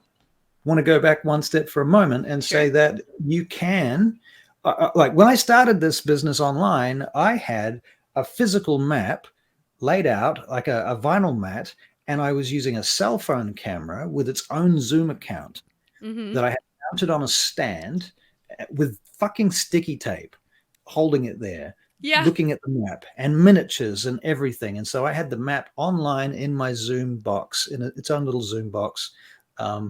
And, you know, it was a map. It worked. And people would say, can I move my character from there to there? Yeah, no, not that square, the next one, you know, that kind of thing. Right. No, I've actually done exactly the same thing because most of my games are in person. So all of my assets are physical.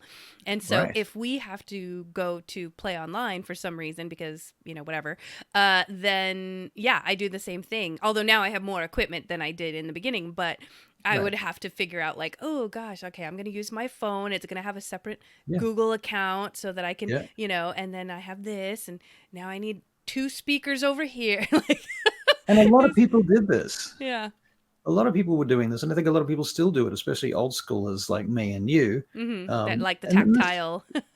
There is something tactile about having those things in the game. And people like it. But it's things you can play with just books and dice and miniatures and maps on something like Zoom or Google Hangouts. You don't need all of the virtual tabletops and dice rollers and all of that stuff. You don't need any of that.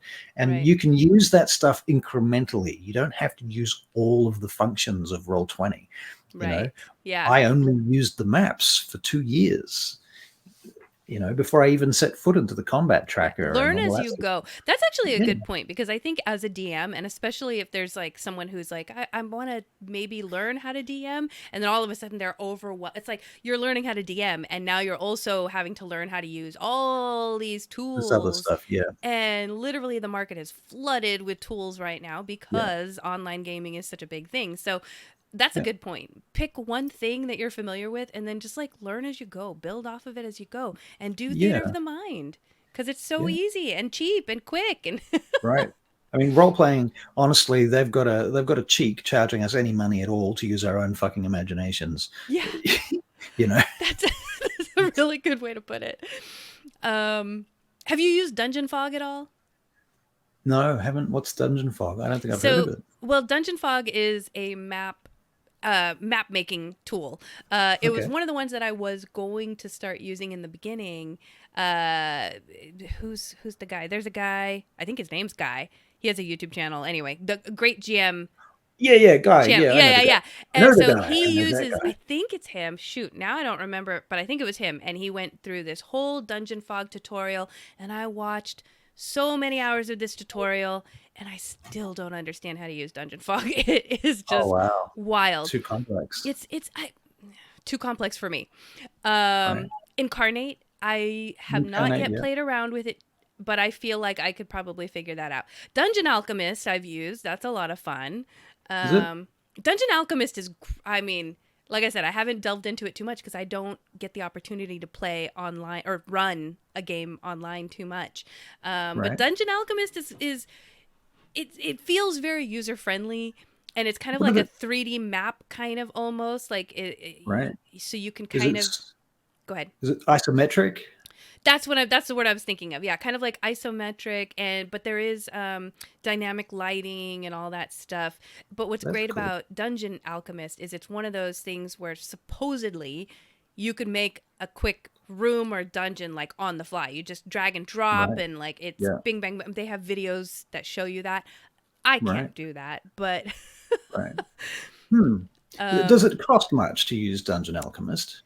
I don't know, because I paid for the Kickstarter. And then I just got it. I can't remember. It's been a while. Okay. Well, I might look into it and see if there's a free version or something that's cheap. Yeah, check it out. Interesting. I'd like to play with it. I've got a friend who's showed me a 3D map making D&D tool. Sounds similar to that. It might be the same thing. Yeah. And we used it once. But I have to say that what I found was that we spent so much time admiring the graphics that it stopped being a role-playing game. That's what I found was I was trying to prep for a session, and I was getting so wowed at like, whoa, look at all the floor options. Oh my gosh, I could have this kind of castle now. And then I start thinking about like 5 sessions ahead, and my brain's like, wait, no, get back over here. You got to build this castle before everybody shows up. Right. But the thing with Roll20, I will have to say, is, and most VTTs have an option for this. In fact, you can even do this in Zoom. You have a whiteboard of some description. In Zoom, there's a whiteboard. You can just literally go to the whiteboard, share it with the group, and draw a picture of the room and say, you're here, here's a dot. And you can actually highlight that dot and move it on the whiteboard in Zoom. That's the easiest. That's cool. Yeah, it's that easy. I mean, Roll20, you can go in and it's got slightly more functionality. You can draw maps in Roll20, and they're not great, but you can colorize them. You can draw boxes and circles and stuff like that. You can shade stuff to make them look like things. And I've made very effective maps using just the Roll20 tools. I've used things like Open Office Draw to create maps using vectors. And they're not terrible necessarily, but they don't give you the kind of painty feeling that you get from other programs. Yeah. Incarnate is really good, to be honest. Yeah, that's the one I want to spend some time in, but I just haven't found the time to deal with it. I'm going to do some tutorials actually on Incarnate at some point. So, I mean, I'm not an expert at it, but I know enough to make decent maps. Right. And I can show you all the basic things for sure. Maybe even some of the more advanced stuff. I don't know. But yeah, I guess it depends on your user level, right? Yeah, basically, whatever you've got is more advanced than what I know. I'll go online. I'll stream it, and I will get the viewers to tell me what they want to draw, what map they want to make, and we'll make a map together and talk about it as we go. And then I'll stick it on YouTube afterwards, and there'll be a tutorial. There you go. Yeah. So the other thing I do sometimes, especially if I'm in a bind and I don't want to take the time to learn a map making tool to make my own map, is I'll just go to Google Images and start looking like I need a desert battle map, and it has grid lines, and I just Google and then save it, and now I can put it up on Roll20 or whatever. Well, the thing is, Roll20, you can change the grid lines. You can add grid lines to it, right? You get a map that has no grid lines, and then you can say, I want the grid lines to be here. Or if it does have grid lines, you can align the grid lines so that the ones in the game match. Because the thing about that is the tokens move between the grid in Roll20, and it's useful to have it locked into the same grid lines one way or the other. Right. So if you have those grid lines in Roll20, you can measure things, and if you set it up correctly, that's the hardest part actually, is creating the. I find as I make a map and then I bring it into Roll20, then I have to resize the Roll20 map to fit the map. And I know there's an easier way. I know that I've accidentally done it a couple of times, and you're like, oh, this is perfect. How did I do it? There's a fucking option somewhere that sizes the map to the picture, but God forbid I can ever find that option twice in a row. So that's Roll20. So the other thing I want to mention is like Patreon and things like that. There are a bunch of map makers on there that are so cool, and you're paying what, like $1 a month, $3 a month, maybe $5 a month, but you have access to all of their maps, and they are so cool. So yeah, you could just save them and then put them up on your screen, whatever, So I've been thinking about selling maps actually. Yeah. I've considered it. Yeah, I'm thinking about it, but it's a lot of time to put into just making maps. But then, if I did it one day a week, I'm good. I could make 3 maps in a day, I reckon, or even just one really good map. Yeah. Who knows? Let me know how that goes for you, because there was one guy, I can't remember who it was, on Patreon. I would have loved to give them a shout out, but I was unprepared. But I love their maps, and they didn't have quite the right, like, I needed a gnome forest village with like where they were like a tree village, like an Ewok village, and so they had one close enough, but like it was missing a few things, and I sent them a message and I said, I'm one of your Patreons. I was wondering if you had a map like this, but with this. And sure enough, they just said, oh, well, here. And they made it for me and then sent it to me because they're freaking awesome. So, support your artists. Right. Exactly. And if you're not supporting your artists, you can also go onto your online AI tools and ask them to generate maps too. This is I have not done that. So, you can type in prompts and things into AI generators, and they will make maps. They're not necessarily good maps, but they will make maps. And the thing too is you can take in a part of a map that you've made, or a simple map that you've made, and you can get it to turn that into a map, or you can get it to extend the borders of the map. If you take something in that's basically a tile piece that's repeatable, you can get it to do all sorts of shit. Yeah, that's true. When you get it to extend the edges of something, it predicts what should be there. It makes a new random map, but it's got the same style as the rest of it you've already created. So it's kind of useful. Yeah. Okay, so then there's sound and music resources. We talked about that a little bit. Tabletop audio, I guess, is a big one. I don't use that except when I think it's Roll20. When you pull music in from Roll20, I think it also accesses tabletop audio. I think there's some kind of a connection to that. Is that right? Interesting, because I've used Sirenscape. We used to pay for a subscription for Sirenscape, and it's okay. It's got a lot of good options, but there's a lot of stuff like, I don't know, coming from a video editing film background, I was like, what? There's some major issues here. There's things that are just missing, stuff that you just cannot do that is kind of dumb. So it's okay. I mean, most people wouldn't probably have a problem with it, but it's very much, you can't line stuff up the way that you might want to make playlists and stuff in certain ways, and there's not a lot of complexity there for really planning your soundtrack. Tabletop, maybe I'm wrong. Well, yeah, I was gonna say, because maybe let me my brain is shorting out. Okay, so I love Sirenscape for the purpose that once I learned how to do it, you can upload your own music in there if you want. And as long as you use the Creative Commons license and blah blah, all that stuff. And I have my own soundboards in Sirenscape, and so if I know, like, my players are heading to a Goliath village, what kind of tone do I want to set? Well, they're tribal, so I start uploading like tribal music, and I set up one button that is like the Goliath tribal city music. But then if they get into a battle, I want to also have tribal battle music. So then I start downloading that kind of music, and I create a button that's just for battle, but only for the Goliaths. So then eventually I start getting like Elven Village battle, Elven Village scenic, Elven Village Mystery. So I get all these kind of like buttons that I start creating for these types of moods. And then also they have the sound effects, which you can add in, which is fun. So Right. Yeah. That's okay. That's interesting. And I mean, Sirenscape also has a subscription, doesn't it? Yeah, gotta pay a What about subscription. tabletop audio? Is that free?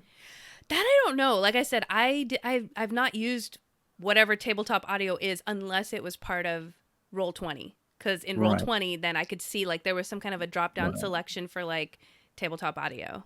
Because I know we've used tabletop audio a lot recently for Vangate Chronicles. One of my players, and see, here's another thing too with online players, you'll have all these technical things going on, but you don't have to do it all yourself. Your players, you can share tasks among your players. That's true. You can make one of your players can be the DJ. They can run all the sound effects and music, and basically, and you can say, no, that's not appropriate. But most of the time, your players they're not stupid. They know where the scene is. They can work it out. Right. You just have to trust them.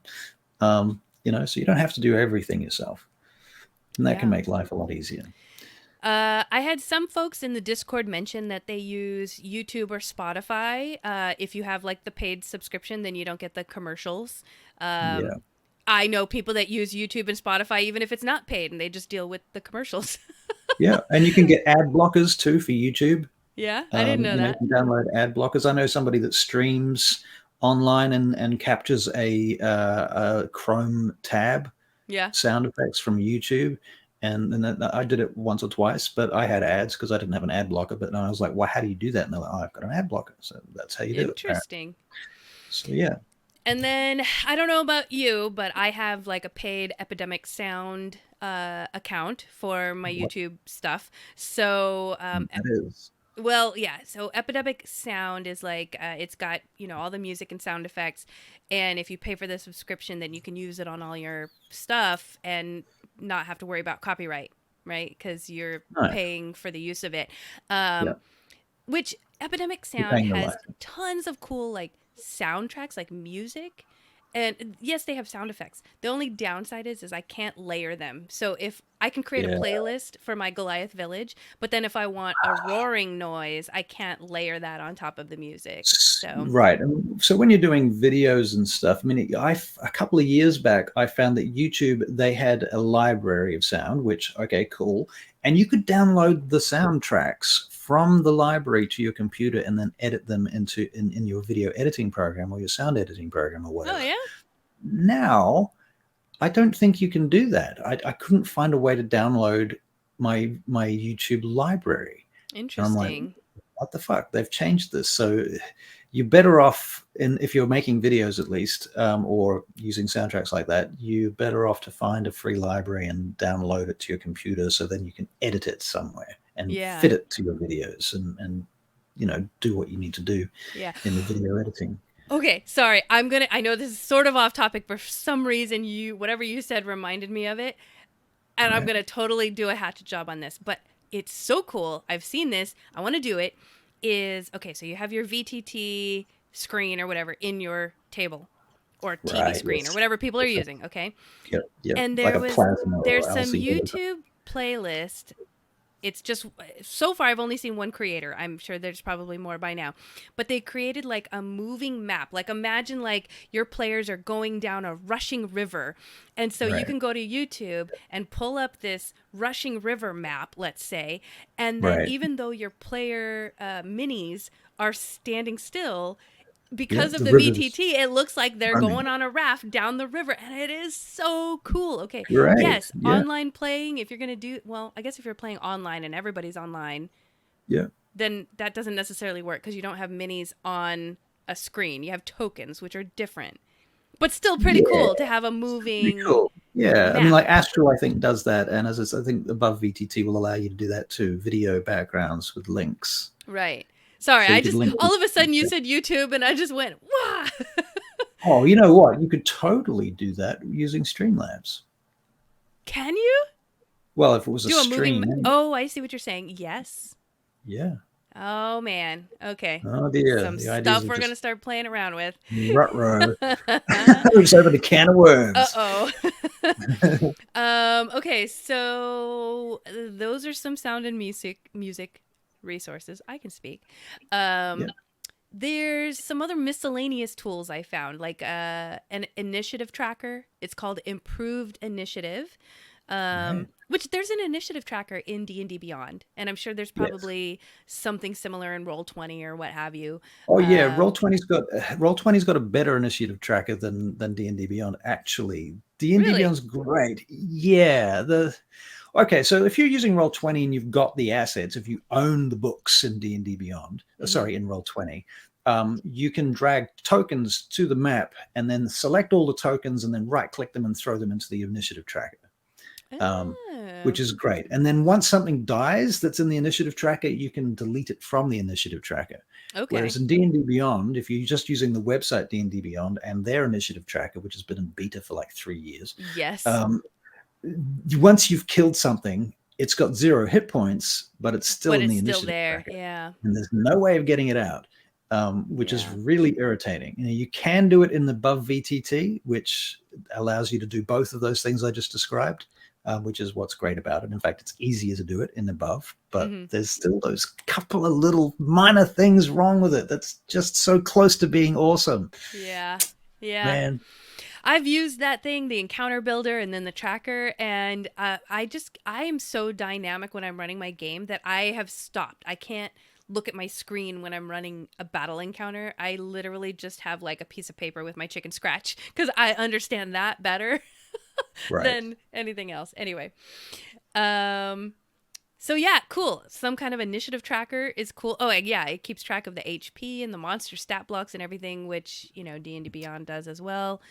And if you are on a VTT, some of that stuff, this stuff's all integrated. So when you change the hit points on your character sheet, the hit points can be displayed on your token, which can also be displayed in the initiative tracker. So it's displayed in 2 or 3 different places all at the same time. And the DM can set NPCs to be able to be viewed or not viewable, that type of stuff. That's what I was just going to say was I would not want my players to know what everybody's hit points are. Yeah. Right. And you can even turn the names off the monsters in the initiative tracker. So they can see that there are mobs in the initiative, but they don't know what they are. Right. Right. So there's that. You can hide the tokens and then make them appear. If it's Roll20, they have layers. D&D Beyond, you just turn them off and on, visible or not. Yeah. There was something else that was important here. It'll come back. Yeah, because like if an enemy goes invisible, are you saying so you can make them invisible? Conditions. Virtual. Okay, Yeah. so above VTT, you can add D&D conditions because it's a D&D virtual tabletop. It's specifically for D&D, so it has all the things for D&D. That Roll20, you have to build these things, or you have to find ways of implementing them. And other ways, you've got colors and stuff you can use, and then everyone's got to decide. Okay, red means the blah blah condition, and blue is the charm condition. You have to choose those things. But D&D above already has a list of conditions you can add to your tokens, which is really handy. Little things like that. Yeah, you're right. Conditions. I'd forgotten about because that's probably the harder thing I think to track. Yeah, is 15 conditions, and my almost all of gosh. them are bad for you. Yeah. Except for invisibility. It's like the only condition that you would want to have. I don't know why it's even bless a condition, but it's not a condition. It's not. You're right. Bless is not a condition. Yeah. Okay, and then there's Kobold Fight Club. Kobold Fight Club. Kobold, I was going to say, I remember using an app on my phone in the very beginning called Fight Club, and I don't know if that's the same thing. Right. But yeah, I guess it's an encounter builder, allows DM to create and balance encounters for different party levels and sizes. So D&D Beyond is really good for that too. It's got a really nice combat tracker for that. What am I saying? Yeah, for your challenge ratings, it goes up from green to yellow to red. Yeah. And then it goes red, and then it goes bright red. It's like, no, they're gonna die. And I'm like, yes, that's what I need. That's what I literally did too. I go, because I've learned when I started using that in the beginning, I was like, oh, well, maybe we'll put it in the medium, right? Yellow. That way I can see. But every time I did that, they just killed the monsters. So now I make everything deadly. And then that's my beginning gauge is, okay, we're going to start it deadly. It's going to be at least deadly, right? Yeah. But that does cause the problem of you, at that point, you really don't know after that, where it's at. You're kind of guessing. Yeah. You know that anything less than that is going to be a fail on your part. Right. That's why I do what I do with my, scaling monsters the way that I do. I literally scale them on the fly because I don't know. I have either a very overpowered party or D&D Beyond does not know what we've got going on. I have a video called "Hit Points Are the Enemy of Drama." Hit points are the enemy of drama. Yes. Yeah, right. So your monsters don't really need hit points. You just need to know how much drama you want to extol from them before they're dead. That's all. Yeah. Sometimes this is off topic, but sometimes I can get the feeling like at the table when it seems like one person gets the "how do you want to do this" all the time. And so when I can feel that kind of tension, I'll be like, yeah, I mean, technically you killed it, but I'm going to leave it for another round. I'm going to let this one kill it just in case. Yeah, that's right. Yeah, I know exactly what you're saying. Yeah. You need to share it out a little bit and even out a little bit. And then, if it's a new player, you want the new player who's never played before to kill the monster, the boss at the end of the one shot, Right. They're going to get the most out of that, and everyone else is going to clap for them. Yeah. I think Critical Role, whenever they had guests on for a while, it seemed like the guests always got the "how do you want to do this?" And people started wondering, like, are you guys making this happen? Like, right.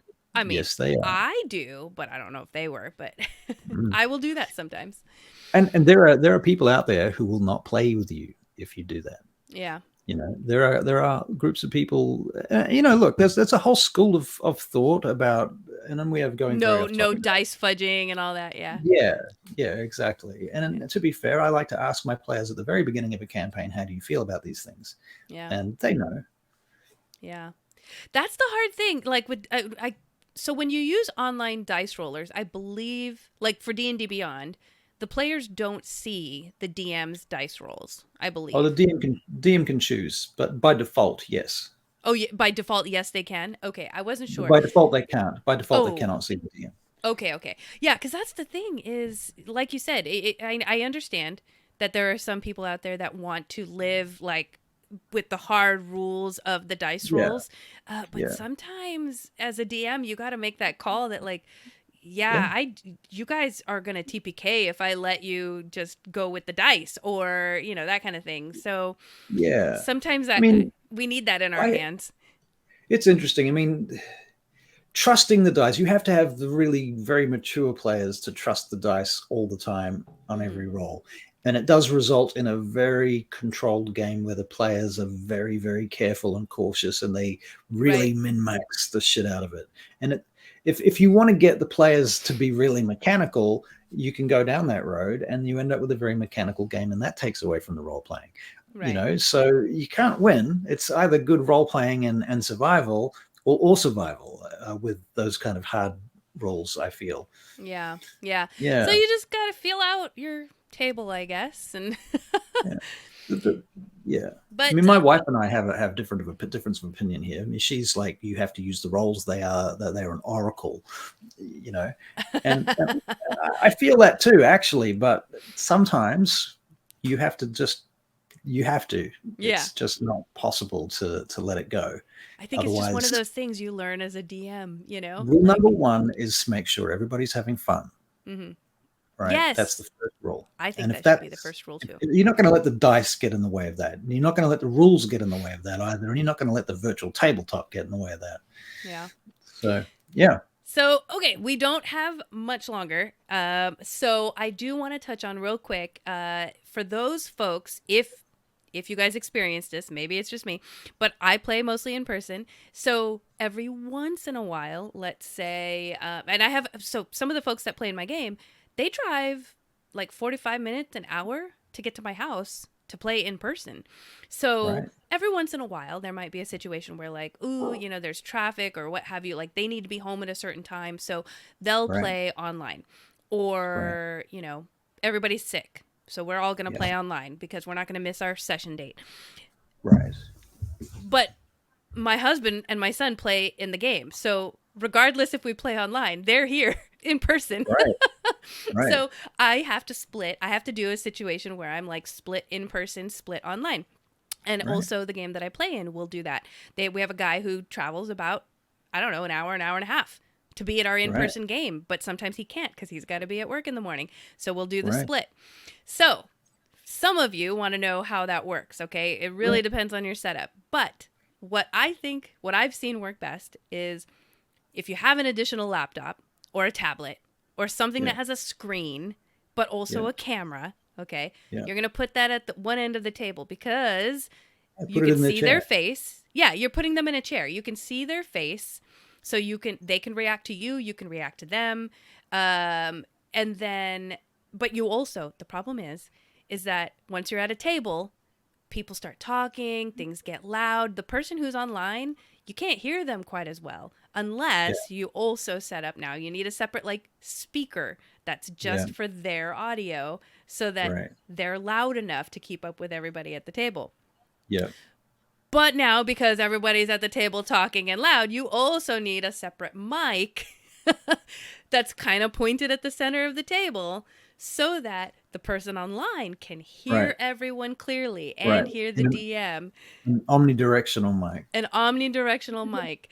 So I'm trying to think what else. So we got that. Oh, then if you're lucky, you also, and if you have like an in-person battle map, now you have that separate camera that's also pointed down at your battle map so that they can, there's a lot. It's a lot. Okay. You don't necessarily have to do all of that, right? Right. But if you want it to feel like they're at the table, that's what you can do. So, and then also, like with Sirenscape, what's great, and I think there's probably other music stuff, but like the music that we're hearing at the table, there's an app for Sirenscape where they can also hear that on their end. They don't have to hear it through the audio, through the mic. They can hear it in their computer. Directly. Directly. Oh, so you've they cut can. out. I cut out? I've lost it. What? Oh, no, you're back. There you are. You froze for a moment. Weird. Whew. Okay. I was going to say, we're so close to ending. Don't mess up. Don't mess up now. We're so close. So yeah, I'm trying to think if there's anything else we do for the setup. But literally, we just try to do whatever we can. And there's a lot of finagling to get, separate camera, separate speaker, separate laptop screen so we can see their face. But it really helps if you want it to feel like they're there and you want them to feel like they're there. That's the problem, I think. It's because then they're the one or two people that aren't at the table, and then they don't necessarily role play as much because they don't feel as connected. So I think number one goal is do what you can to make them feel connected. They need to be able to see and hear. That's we right. don't necessarily need to be able to see and hear them. And the players need to be considerate to this. Yeah.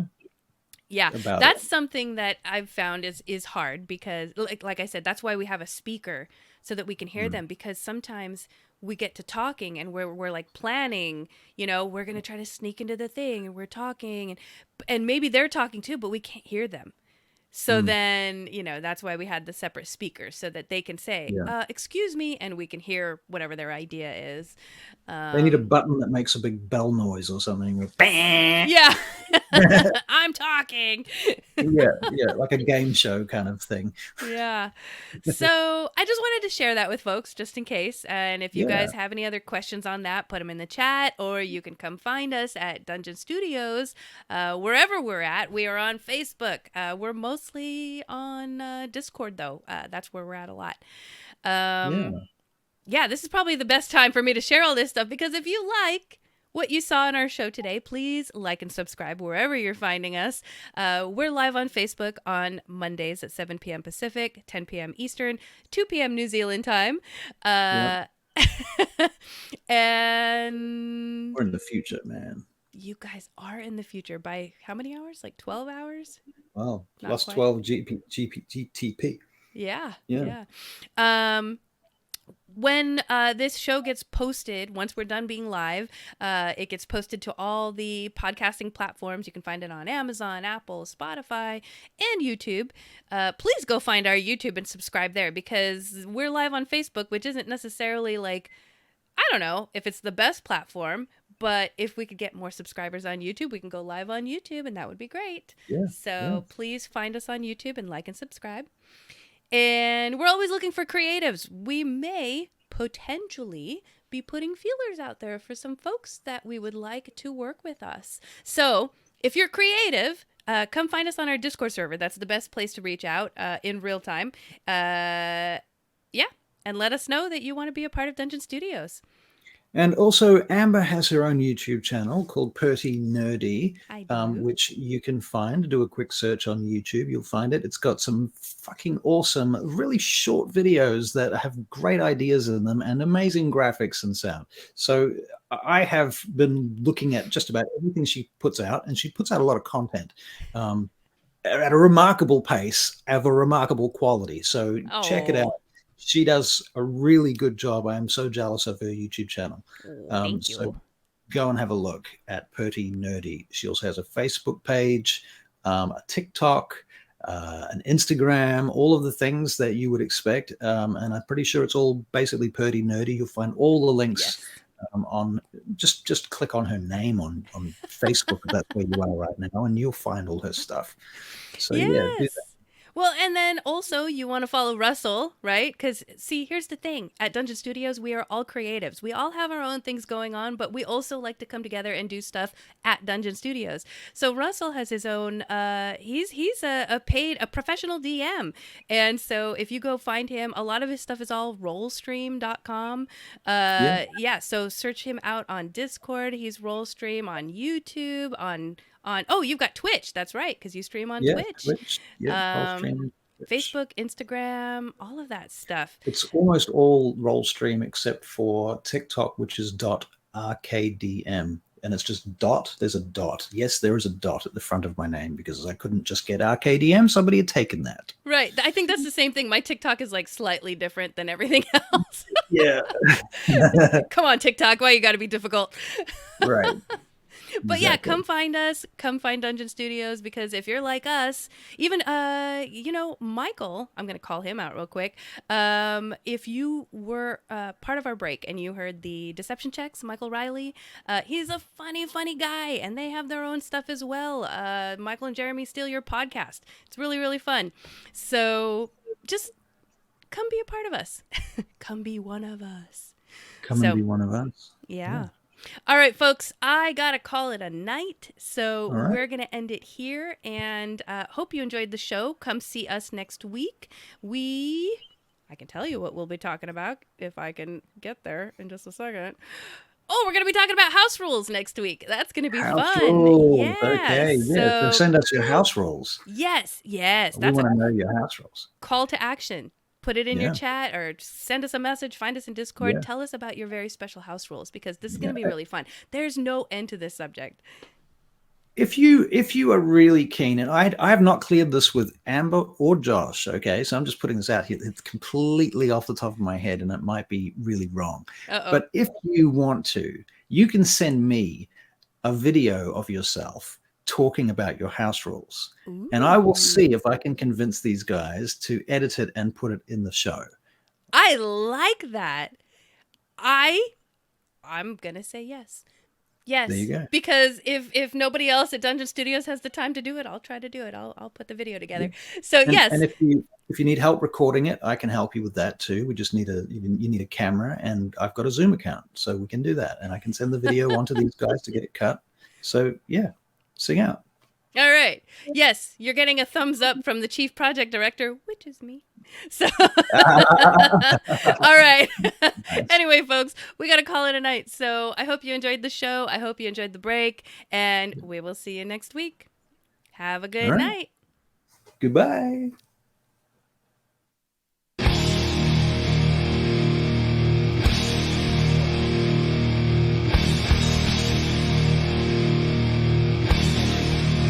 Ha ha ha ha!